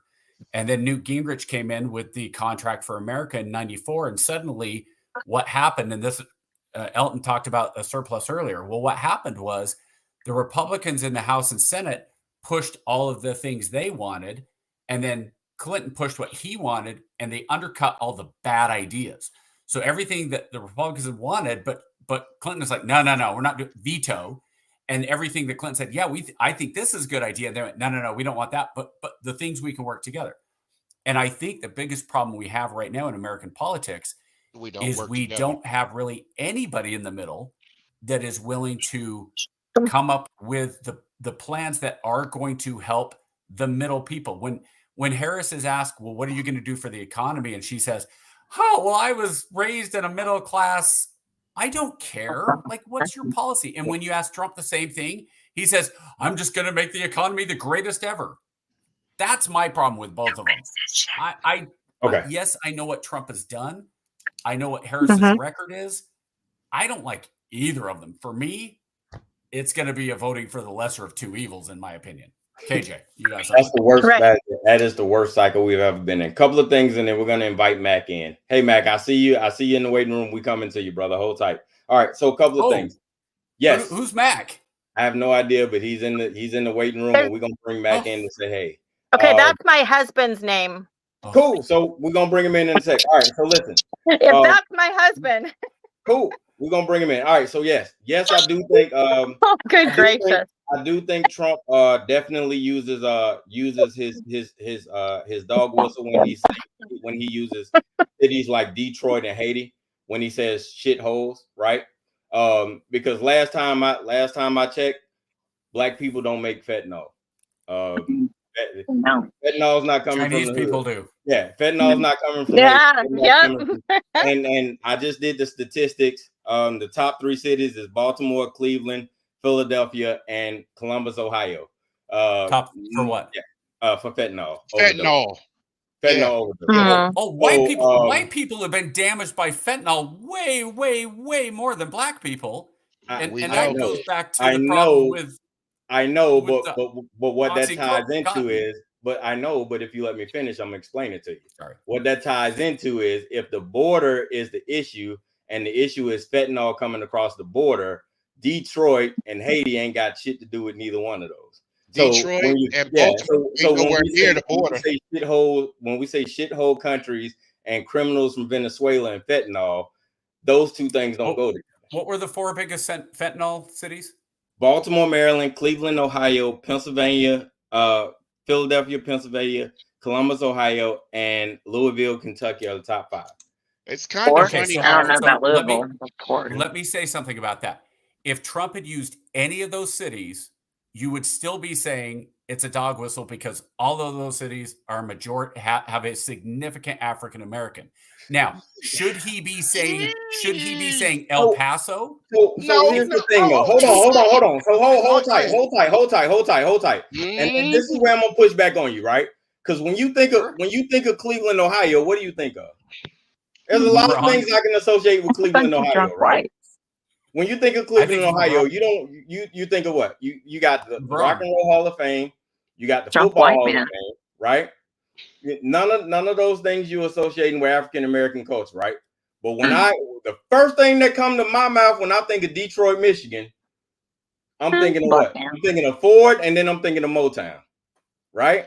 GM too. Wait, Ford. Well, the automobile industry, and then I'm thinking of Motown, right? The music industry, right? I'm thinking of Kiss. But here we go though. So when I think of Haiti though, how can I misconstrue that? We even Honestly, if we scratch Detroit off the list, right? Even if we scratch Detroit off the list, we say Haiti. I will tell you this. Most Americans, when they think about Haiti and Jamaica and St. Bart's and those, they don't think about it in terms of white and black, they think of it in terms of, oh, those are islands in the Caribbean. Oh, Yeah. I bet you if I went and asked any of Tropical. my kids right now what the predominant race in Haiti is, most of them would go, "Where's Haiti?" I understand.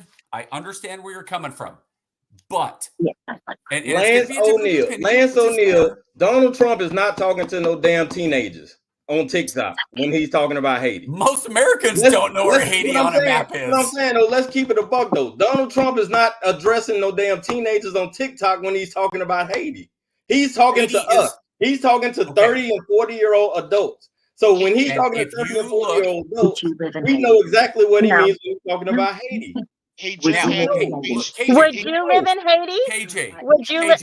hold on. If you want to listen, if you want Hey, to man, get into the history of, unmute yourself, man. Welcome to the combo. Hi, if honey. you want to get into the history of Haiti and why Haiti is what it is today, we can, because America destroyed Haiti. Okay, Trust Haiti. America And we know and that. Europe. Yeah, most don't.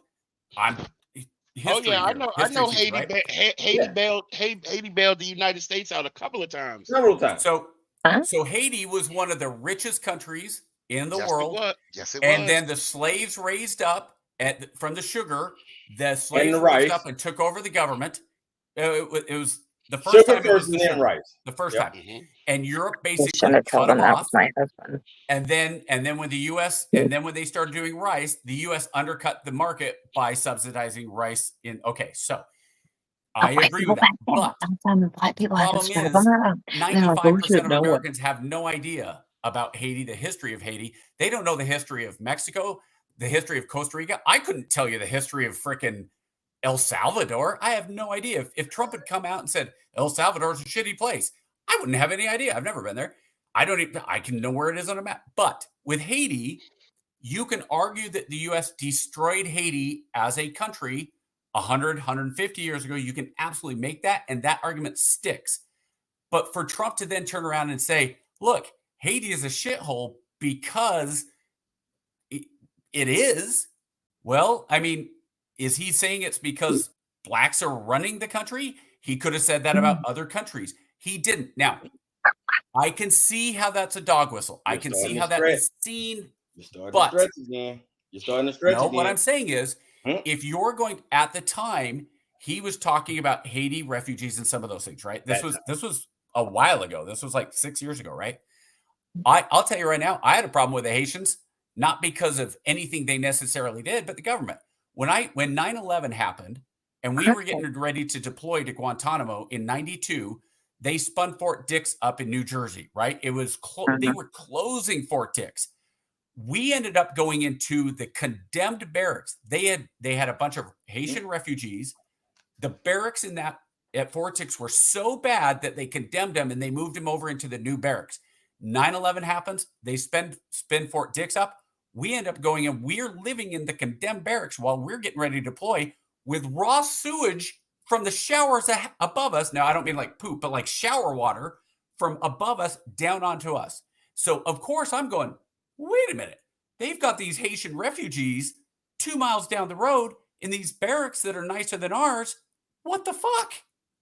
So if you were to ask me about Haitians or refugees, I kind of had a bad opinion about it. Now, does Trump say things to the base? Of course. Absolutely. Does Harris say things to if you think there is no difference between Trump saying this country is going to look like Detroit and Harris saying billionaires and millionaires don't pay their fair share. Because who is she talking to? It's the same thing. It's pandering the exact same. Before we got into the same. What's up? Before we got into this, I didn't even get I didn't get a chance to finish my original point, but that's beside the point. That's okay. Everybody, go where you go. 3 weeks ago, because I watch everything. I don't just watch CNN as most Republicans think Democrats do. I watch everything. Ew. So 2 weeks ago, Trump gave a speech where he said we need to watch. We need to send our people out to watch Georgia and Detroit and Philadelphia and Milwaukee, predominantly black cities. So, and I'm not saying, look, I race, like, yeah, black people always play the race card. Boom. But at the end of the day, like, I call a spade a spade. If you're gonna say, well, then they need to watch those counties, but no other county, like, oh, well, we don't need to watch nobody else.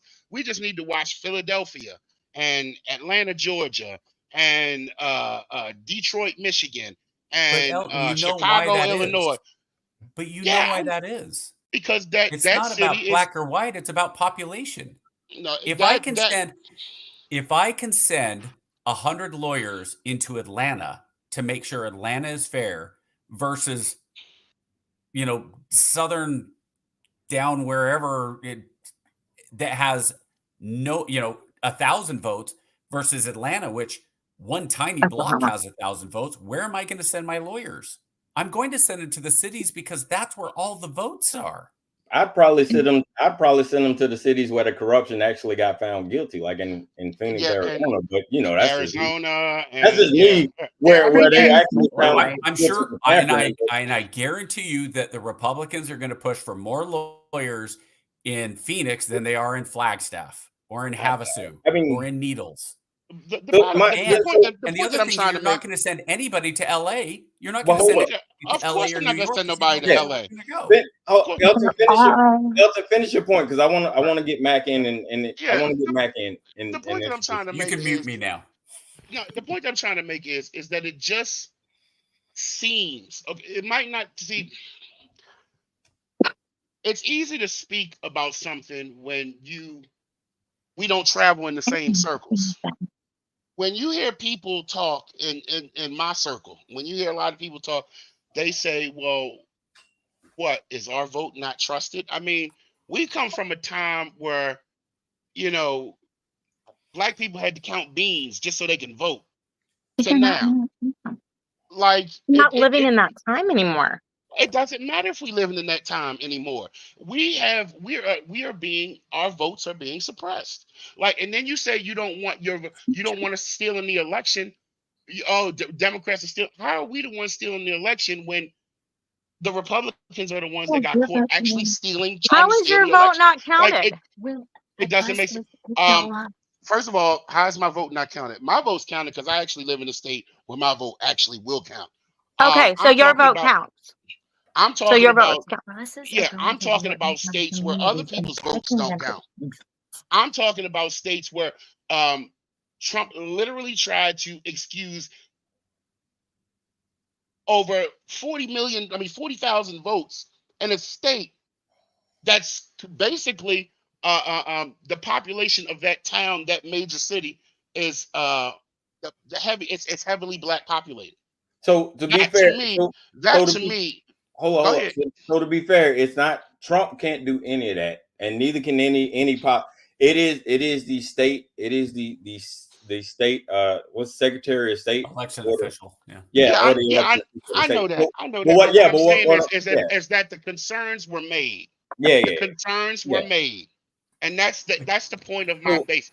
But yeah, as an independent voter, I am, what I'm saying, like, when you start seeing like amendments to the voting records, and you start seeing, like, hundreds of thousands of voters being dropped from rolls, 3 months before the election, you got, that's a problem. Let's be fair. That's a problem. Some of that stuff raises some eyebrows, right? You can say, guys, we can all sit back. We can all sit back and be honest and say, hey, that's some KJ, pretty... let's solve that then. Let's make it real easy. If you have a valid driver's license in this country and you show it at the polling place, you should be able to vote where you are if you have your valid driver's license or other valid government issued ID. There you go. That's the law already. I live in the state of Maryland, and in the state of Maryland, we don't need our driver's license to vote. That's the problem. That's not. No. To prove that you are an American citizen to vote legally, you should show some documentation that you are legal to vote. If your name is on the ballot, you're a taxpayer. If your name is on the ballot, and I mean, if your name is on the roll, because each state has, like, They have a list of names, and they say, well, they ask you, what's your name, what's your address, and it matches. If it matches on that paper, then you can go vote. That's how they do it in Maryland. It doesn't Okay. always have to be. It don't. Different states make different rules. This last Just 4 years. because, Okay, just so you can because vote. your state, You just because your contributed state to and the society. state that you live in, just because your state and the state that you live in do things one way, doesn't mean that because we do things differently in Maryland doesn't mean it don't count. It still counts. It Well, still I counts. don't think I it's got so my much. vote. I don't Hold think on. it's so much like nowadays as okay, it's about these illegals that are being allowed to vote. They should not Where's the be proof in that? allowed to vote, I period. still Hold haven't on. seen the proof So in that. Elton, I still haven't seen the so proof. let me ask you this, Elton. Should the vote count if I, living in Baltimore, go next door and I know my neighbor and I know she's an older lady and I know Miss Johnson isn't going to be able to go to the polls or Mr. Johnson, let's say Mr. Johnson, and I go in and say, hey, you know what? My name is James Johnson. I live at 123 Main Street. I'd like to vote. And they say, yeah, go right in. Should I be allowed to vote? Because I know my neighbors. You And, should have and to look, I spend your understand tax it may filing for not last be year. widespread. I understand it may not It's be not, widespread. and it hasn't my been. It's just something that's been brought up to further have distrust in our election in our democracy. This absolutely. doesn't happen. This stealing and this cheating and all this illegal shouldn't be able to vote. This doesn't happen here. It doesn't. There's Yeah, people in and it's really prison that got doesn't charged with it happen. last time and Elton, Yeah. it's for extremely proof of voter frustrating when it fraud. happens, and I agree. And that's why to me it's super frustrating that people say, well, Trump denies the election in 2020. Hillary Clinton denied the election in 2019. The Georgia governor, KJ, I'm blanking on her name, black female, Stacey Abrams. for years she's to this day claims that Kemp, she beat Kemp. So I mean, She did yeah. beat Kemp, but I'm not going into there that. you Fair go. enough. See, there you I'm go. not going into that. No, Pete. I'm not going When into you that. when you got the lieutenant governor be like, hey man, check those votes. You know what I mean? I'm you know, I'll call a spade. But you can't And the have attorney general. you can't have your homeboy who's the attorney general be the deciding factor on whether you won or not. Yeah. Why not? Yeah. Whoever's the You pay taxes, you deserve we go to back vote. to we go back to 2000. Listen, we go back to 2000. What is the argument? That the Supreme Court gave it to Bush, right? That's not what happened. No, They he went gave in it to the and state, and I was Gore totally wanted fine with to that. Gore wanted to extend the election, and the Secretary of State said, no, we are following the rules that Right. are on the books by law. The Right, it Supreme goes to the Court state. came back and said, you will follow the rules that are on the law. The So Supreme Court it's gave it just to like the the state, tax code. and the governor was Jeb Bush, and Bush won. That's it. I mean, there's no ifs, ands, or buts about it. But the That's law, it. but what I'm saying, the law, it was the law on the state, right? So, but in the case with Stacey Abrams, here's where things got a little fugazi, right? In Georgia, Rathensperger could have not Rathensperger. What was the guy before Rathensperger? Rathensperger is guy now, but the lieutenant governor could have recused himself because of conflict of interest, but he did not. He went ahead and certified the results. Then every Democrat would have to recuse themselves in every state that votes blue, and every Republican would have to recuse themselves in every state that votes red. That's how it goes. It's like, look, somebody brought up, I think Thad brought it up, the gerrymandering, right? Yes, gerrymandering is horrible. Man. And gerrymandering, You blues and reds make it happens really on hard for both independents, man. sides. I get it. It's you make it really hard for independents because y'all ride so hard for your team. It's just like, bro. Look, I'm going to admit, I wasn't a Biden guy. I was a Bernie guy. I was never a Biden guy. Oh, Never. I'm not a Trump guy. I mean, look, like I said, hey, look, I don't care how you feel about me and my political views. At the end of the day, it's my views. So I was a Bernie guy, and the reason why I rode with Bernie is because everything he did in the past for African Americans and things of that nature. So I rode hard for Bernie. I always rode hard for Bernie. To me, it was just Biden and Trump. So I picked Biden. Just like this time. Kamala or Trump? Kamala. Ain't got nothing to do with she black. Ain't got nothing to do with Fair. she's a woman. It don't have nothing to do with she's a Democrat. What it has to boil down to, because I'll be the first one to tell you. Right now, if the Senate wasn't important, I would vote for Larry Hogan in my state for senator. But because the Senate is important to me, and because we need them seats, and we need those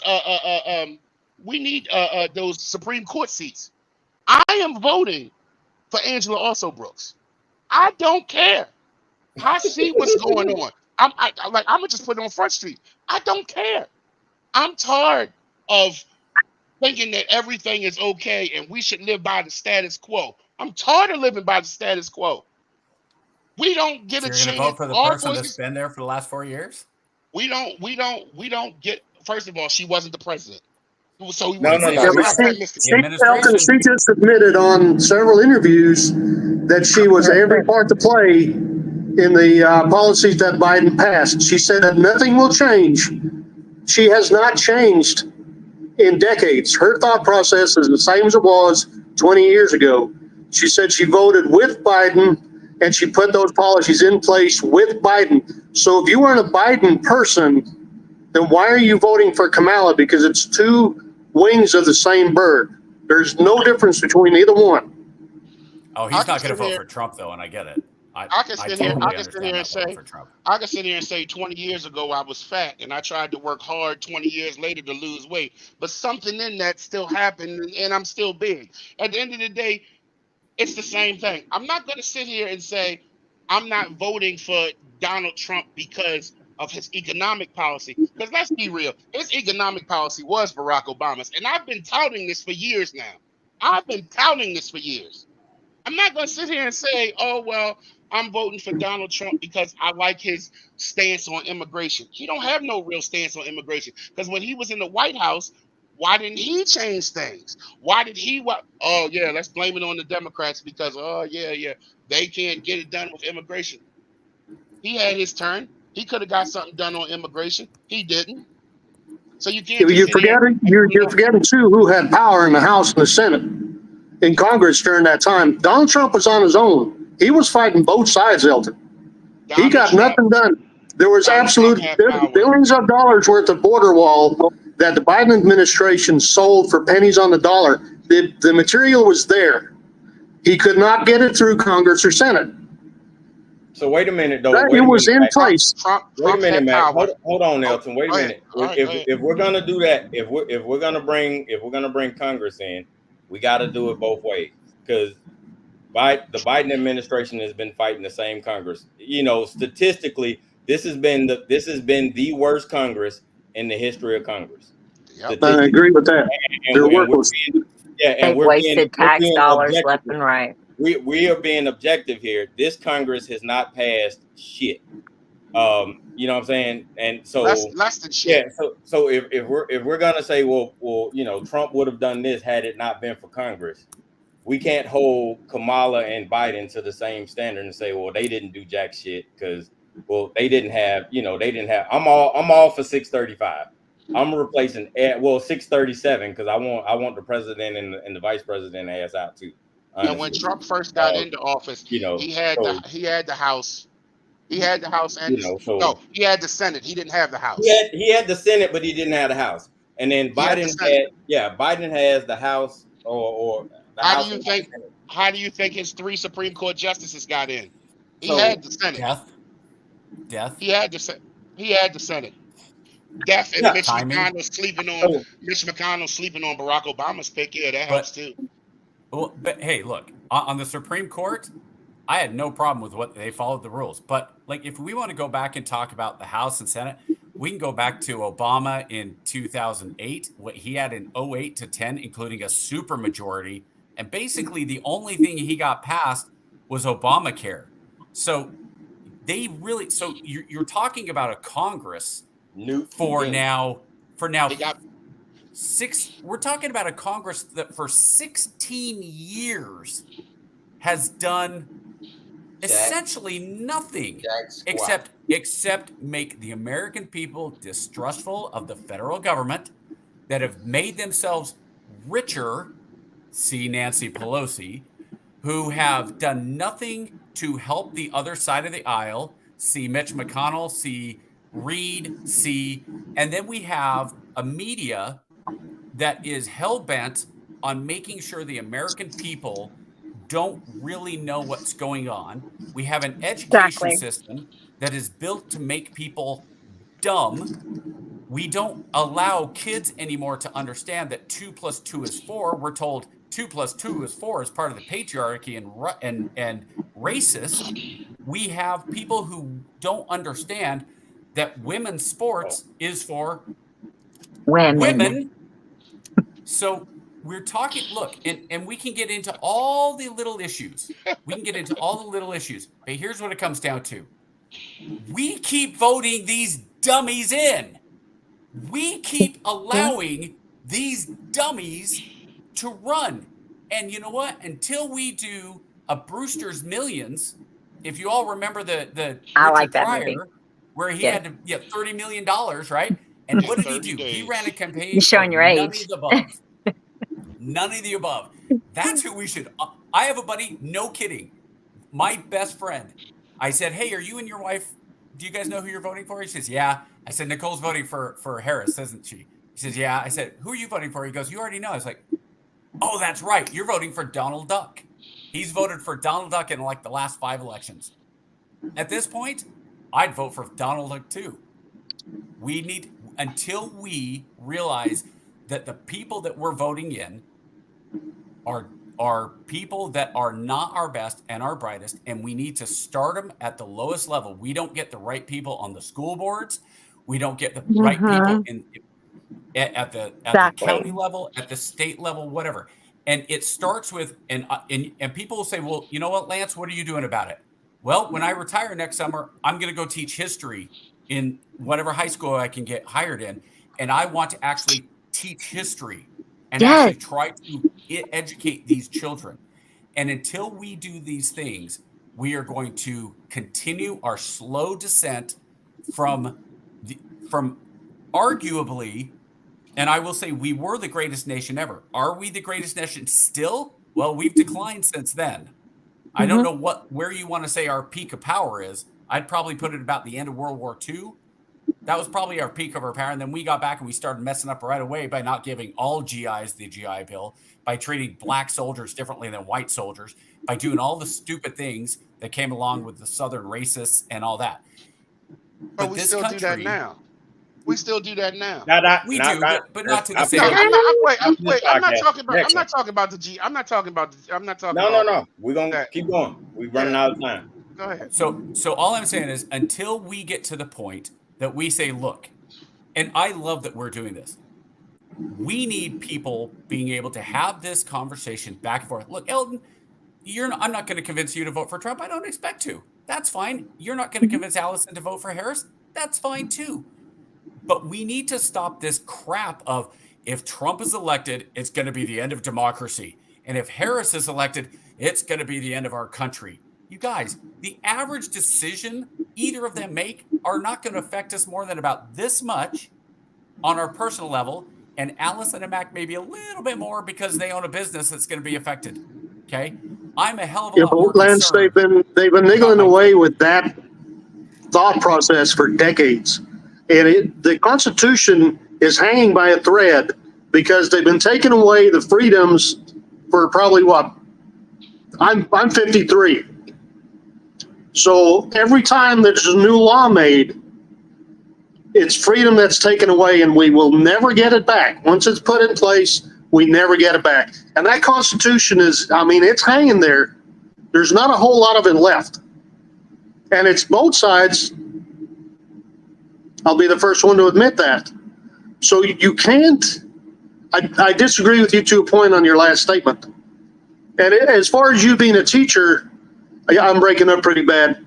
you won't be able to go in as a teacher and dictate what you're going to teach those children, because you're given a program by a government-run school which has been in absolute shambles for decades. We've gone from number 1, number 2 in the world. Now I think we're placed now at 43 in the world as far as our education system goes. So not to go off on another tangent, but that school system needs to be abolished. They need to start from ground up. They need to give our children, they need to give parents choices of where to send their kids.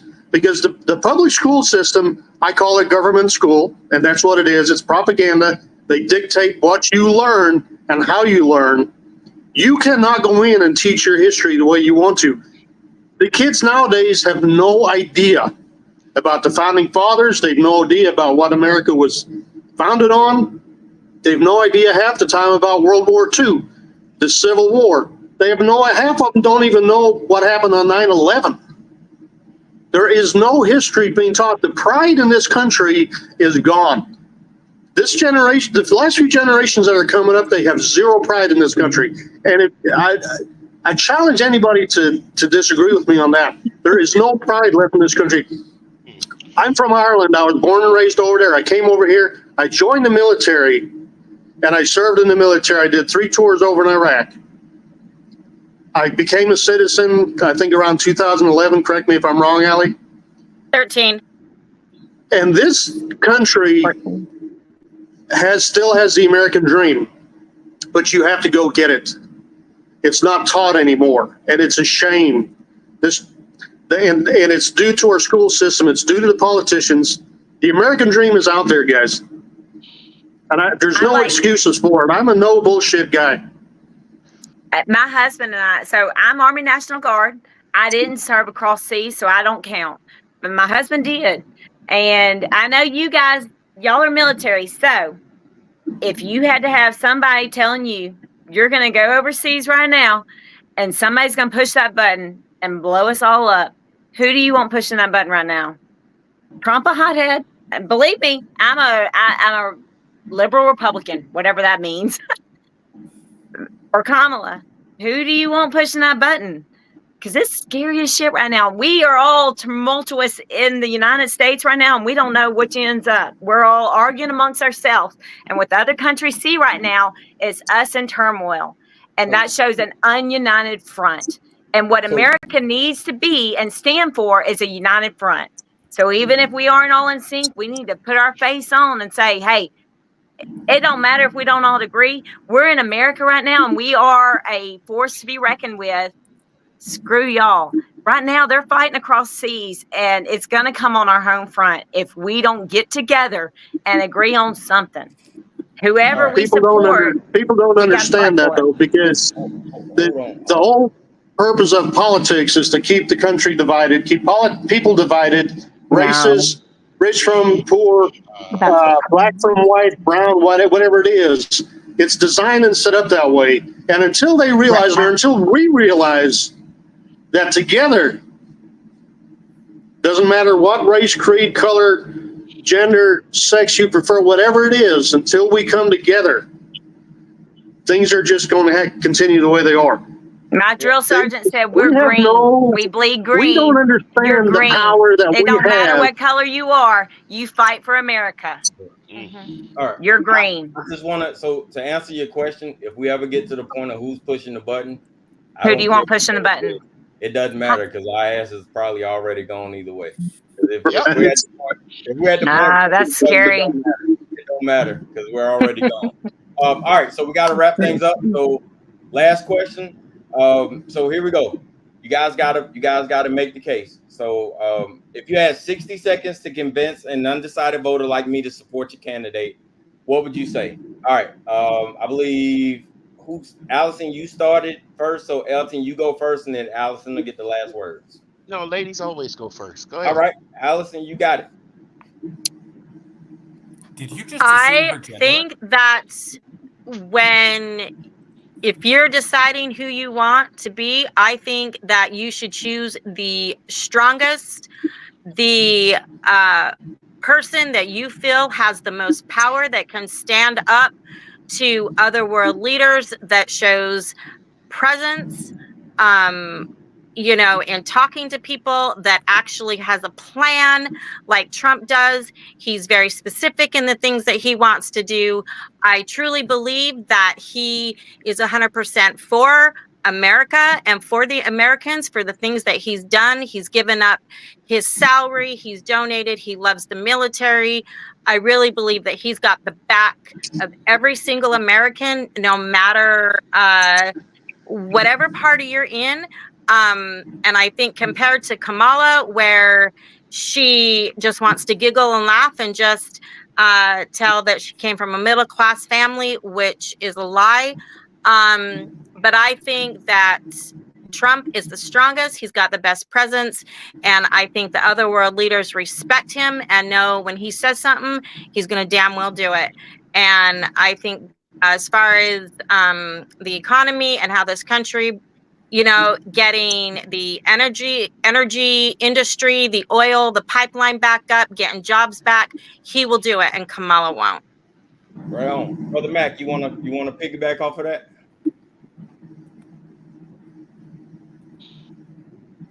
You there, babe?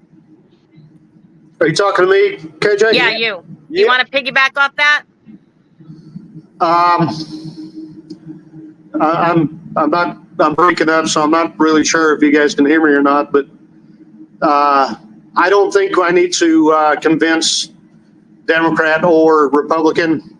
I think they've already made their mind up. It's the independents that need to decide, and they will decide the outcome of this election. I am former military. I am pro Second Amendment. I will die defending it. I work in the oil and gas industry. It's been a shambles since Biden took office. It's been a struggle. You will not see it on the news. You will not hear about it with the policies and blocks that they have put in place. I'm voting for the Constitution. I am a constitutionalist.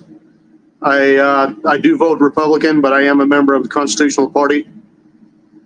So my vote will be going there. The only thing I see with Kamala is 4 more years of Biden. I don't understand. I don't understand how people can want 4 more years of what we've been through. We cannot afford rent. Rent has gone up 42% on average throughout the country. Gas has gone up 23%. Democrats try and hide that by saying we only had inflation at 3.2. That was 3.2 this month. But since 2020, it's up around 20%. That's what the real figures are. People cannot afford to live. I make a good income. We're struggling. People struggle. And we cannot take 4 more years of this. We have Kamala promising to give transgenders, illegal felons in prison, sex change operations on my dime. She's promised them $25,000 for free housing. There's been $1.4 billion spent on illegal immigrants. Meanwhile, we have thousands of homeless veterans living on the streets. I believe in America first. This administration and Kamala's new administration will not be Americans first. We've seen that. The money's there. Follow the money. Right on. All right. Brother Elton, you the last hope for the blue team, my brother. 60 seconds. What you got? First of all, I want to thank everyone. This has been fun, interesting at best. I haven't had a cigarette in an hour, so a few hours, so I'm good. I'm good. I think you know what? I agree with Mac. Like, I don't believe that nobody needs to be convinced. Everybody knows who they want. Everybody knows, even if you feel like you don't know, like if you say, oh my God, I got to hold my nose and just pick one. I believe everybody knows who they want to pick. Everybody knows what their core values are. Everybody knows who they believe is going to have their back. So only thing I can say is Just go out and vote, man. Like, just vote. I can't convince nobody either way, and I'm not going to sit here and try. Only thing I'm going to say is, everybody's going to have their view of what they want, and I have heard some crazy views tonight. I mean, I'm just going to sit here and say, out of respect for a lot of people, because there are some things I could say, and I'm not going to, I just left it alone. But at the end of the day, you are going to do what you're going to do, and you're going to vote for who you want to vote for. I'm not military, and I am not, I don't own a business, but I am a homeowner. So, but I do know how it feels to struggle, and I know how it feels. A lot of times people, and I'm going to say this, I really don't care who I offend at this point. Some people just know how to struggle better than others. And coming from places where we grew up, you have a tendency to know how to handle certain situations. Yes, gas prices are ridiculous. Gas prices haven't changed in years. And yes, COVID hit and messed up the economy. Yes, it did. And we can't get back from that. And quite frankly, believe it or not, if the economy didn't get messed up and because of COVID, and we would still have, Trump probably would have got 4 more years. I mean, he probably would have. But at the end of the day, this is where we are, and these are the choices that we have. It's up to you to decide who you want to go in that voting booth and support. And it's up to you to decide how you want your future to be, not just for you, but for your children and your grandchildren and your great-grandchildren. Agree. I agree. Agree. And your education, whether you believe it or not, I am a product of a public school system, and I turned out just fine. I know people who don't know who Carter G. Woodson is. I know people who don't know who Bessie Smith is. I guarantee you that they don't teach that in schools either. So you can't just say, oh, well, we need to learn about this kind of history and not realize that there are other kinds of histories that also need to be taught.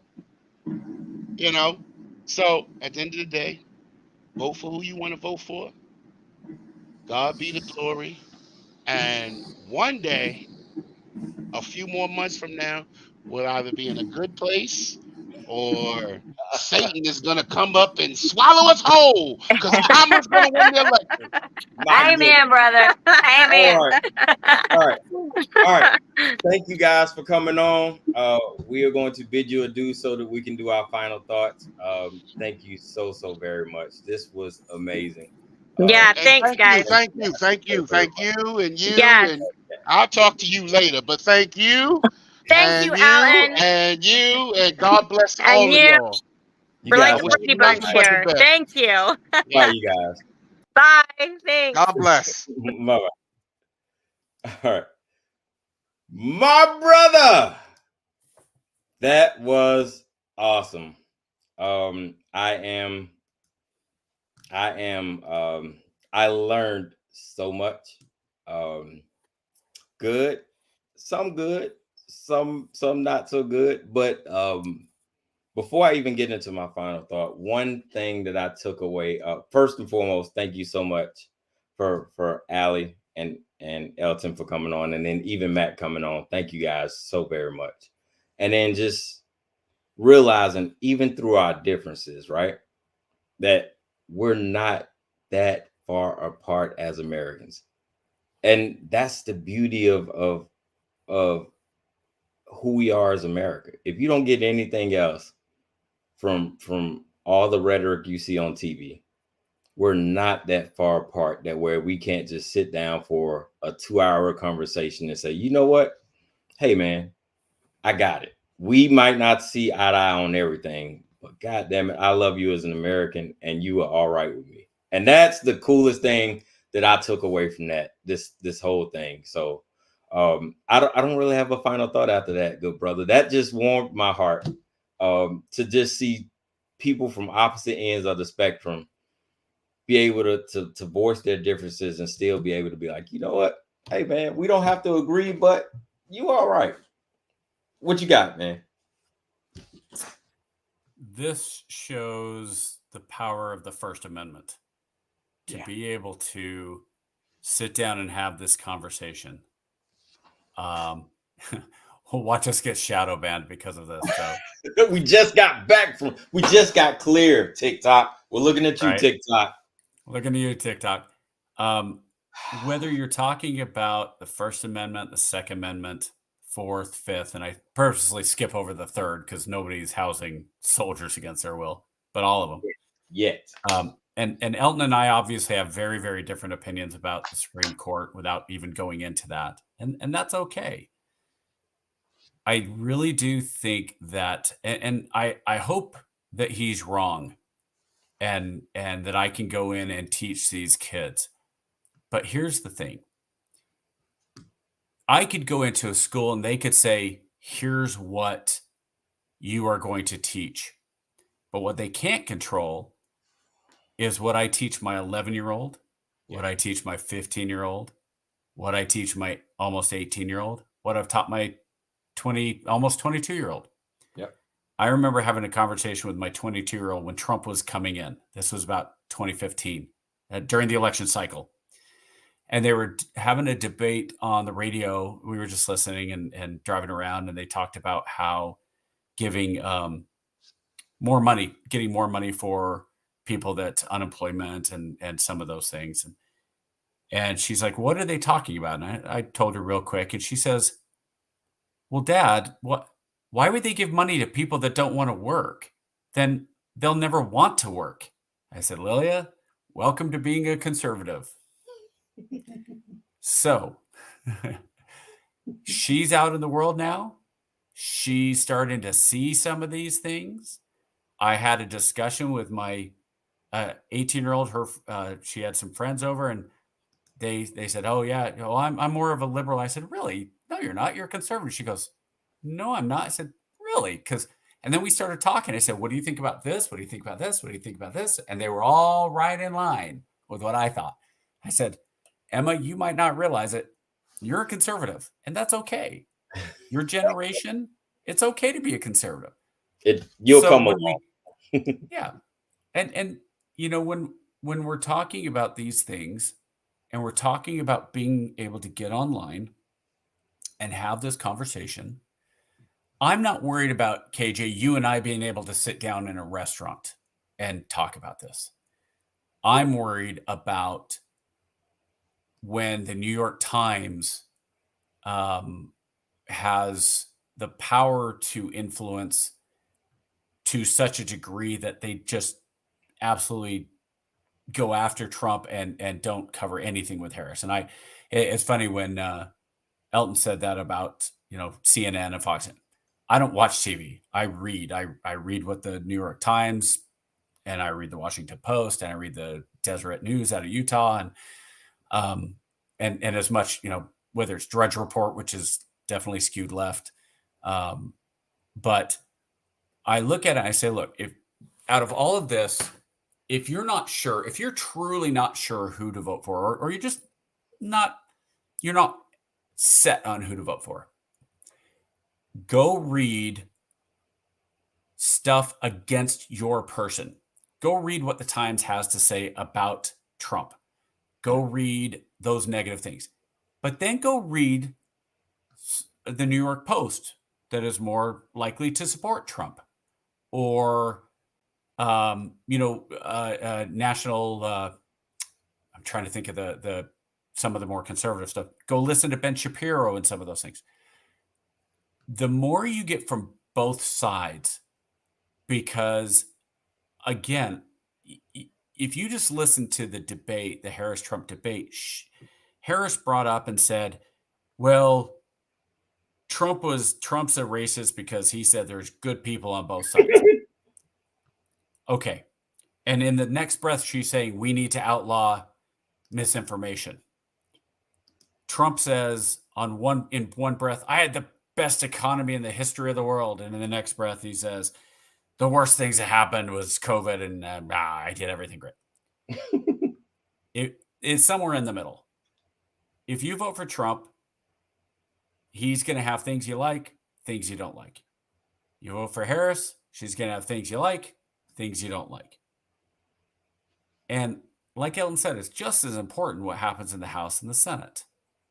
I find it disconcerting and a little, I feel kind of bad that he says, look, I was going to vote, I would have voted for Hogan, but now I'm going to vote for whoever it was. I'm not as familiar with Maryland politics. Because on one side it's like, well, so aren't you then putting party over your personal intuition and what you want to do? And I hope he changes his mind. Again, I'm going to be voting in the Texas, even though I live in Georgia. I'll be voting by ballot in Texas, and I'm going to vote for the people that I think are the right people for what I believe. Cover that up, but there's my Texas voter registration. I am there you go. Ready to submit. Mine should be coming any day. So ultimately, though, what you just showed me is the right thing. You're going to vote. And what Elton said, we need to go vote. We need to go out and we need to make sure that this is not an election that you're worried that, oh my gosh, if I had just voted, something might have been different. And do I think it's going to be that way? No. But when you start looking at the numbers and you see North Carolina is a 0.1% difference, and you see Arizona is a 0.3% difference, and you see Pennsylvania is a 0.1% difference, I just think that you need to go out, and if you want to volunteer and be a poll watcher, absolutely volunteer and be a poll watcher. Yeah. If you think all I'm going to do is the bare minimum, go out and vote. Go out and vote. Great. But vote for who you think is going to have the policies that help this country. Yeah. Set aside the personalities. If you think Trump is an arrogant a-hole, guess what? You're right. But if you don't think Harris is an arrogant a-hole, then you're wrong. There is no difference. The narcissism level that is required of anybody to become president. Yep. Abraham Lincoln was a total narcissist. You know why? He thought he could do it better than anybody else. He happened to be right. Do you think, Fillmore was better, or Grover Cleveland? You think of course, Grover Cleveland thought he was going to be the best. Woodrow Wilson thought he was going to be. All of them. They all think they're. Teddy Roosevelt. You have to have that type of thinking. Yeah, and Teddy Roosevelt. It's funny. Teddy Roosevelt was a classic liberal. He was a Republican, but he's a classic liberal, and he caused the Democrats to win because he split the vote. Yeah. So there's nobody perfect. I hope that nobody feels, especially in the Black community and the other POC communities, but especially the Black community, that their vote doesn't count. And I also hope that they don't think that you have to vote one way because if you don't vote for me, you ain't Black. I want everybody to look at the policies and look, hey, I'm somebody who in 2008, I said, look, if you want to vote, if you're Black and you're voting for Obama just because he's Black, I get it. You get a pass for Obama. Obama gets a pass. Well, because he was the first. Like, look, if somebody was LDS and they were in 2012 and they're saying, look, I'm a Democrat. I'm a fairly liberal Democrat, but I'm going to vote for Romney because he's a member of my church, and we've never had an LDS, a member of the Church of Jesus Christ of Latter-day Saints be president. So I'm going to vote for Romney. You got to make that call. Yeah. So and here's the other thing. Like, just be honest about it. Like, if somebody says, "Well, I'm going to vote for Harris because I'm a woman and she's a woman and she'd be the first woman," I'd kind of go, "Oh, okay, I get it. I don't think that's the best way to vote, but I get it. But don't lie about it. So go out and vote. I am not a staunch Trump supporter. I'm not a virulent anti-Harris opponent. I'm going to hold my nose and pull the lever for Trump only because in Georgia, actually my vote's in Texas. So there you go. Maybe I do need to go back and vote libertarian again, because to me, the dream scenario is libertarian to get 10% so that they get on the stage next time. I don't think Trump is going to have anything to worry about in Texas. I think clean. No, I don't think so either. Yeah, he carries that state easily. Yeah. But Ted Cruz probably needs my vote. So, and that's for Ed Matthews. I'm going to vote for Ted. He's a horrible person in your opinion, but I'm still going to vote for him. Ed's not watching, I'm guessing. But this was fun, though. I think that this is something that, like, I would love to do writ large. I would love to have an entire group of people in an arena, in a high school gym do this. I don't think we could because you'd have too many, you'd be like, who has the conch shell? You have the conch shell. You get to talk. And by the end of it, somebody's getting a boulder dropped on top of their head from the cliff. Somebody's playing Piggy in that role. So if you don't know that reference, go look up Piggy, conch shell, and Lord of the Flies, and then read the book, and you'll get all three of those references. Yeah, but this is fun. Like, I like doing this. This is, as I'm watching it and having fun, I see the Dodgers being up 8 now, 7, 8. Is this going to clear the bases? 9-0 on the bottom of the 8th with 1 out. Mets are going down tonight. I hope they continue to go down. I think there's nothing better than if the Dodgers are able to beat not only the Mets, but then the Yankees in the World Series. I want LA to just devastate the city. The enemy of my enemy is my friend. So to get the entire night through without one Dodger reference, I'd like to pat myself on the back until now. Go out and vote. KJ, I don't know what we're going to do next week, but we only have do we have 2 or 3 left before the election? I think it's 3, man. What we're in the second week of October. Second week of October. Yeah. Let's see. We got this week 1. Today's the 13th. 3. Yeah, man. 3. And then it's 3. It's go time. That's it. So I think next week we need to go back and look at our states, see how we're looking at the polling, maybe do some of that, and who knows? Maybe they'll have a debate again. I doubt it. I'd love to see them do another debate. I don't see it happening. I think they're done. I would, before we close out, I don't think we touched on it a lot, but I was really impressed by the VP debate. How nice it was. Like I would really be okay with a Vance Walls ticket. Like I would be like, all right, I'd see these guys go at it. I know Walls.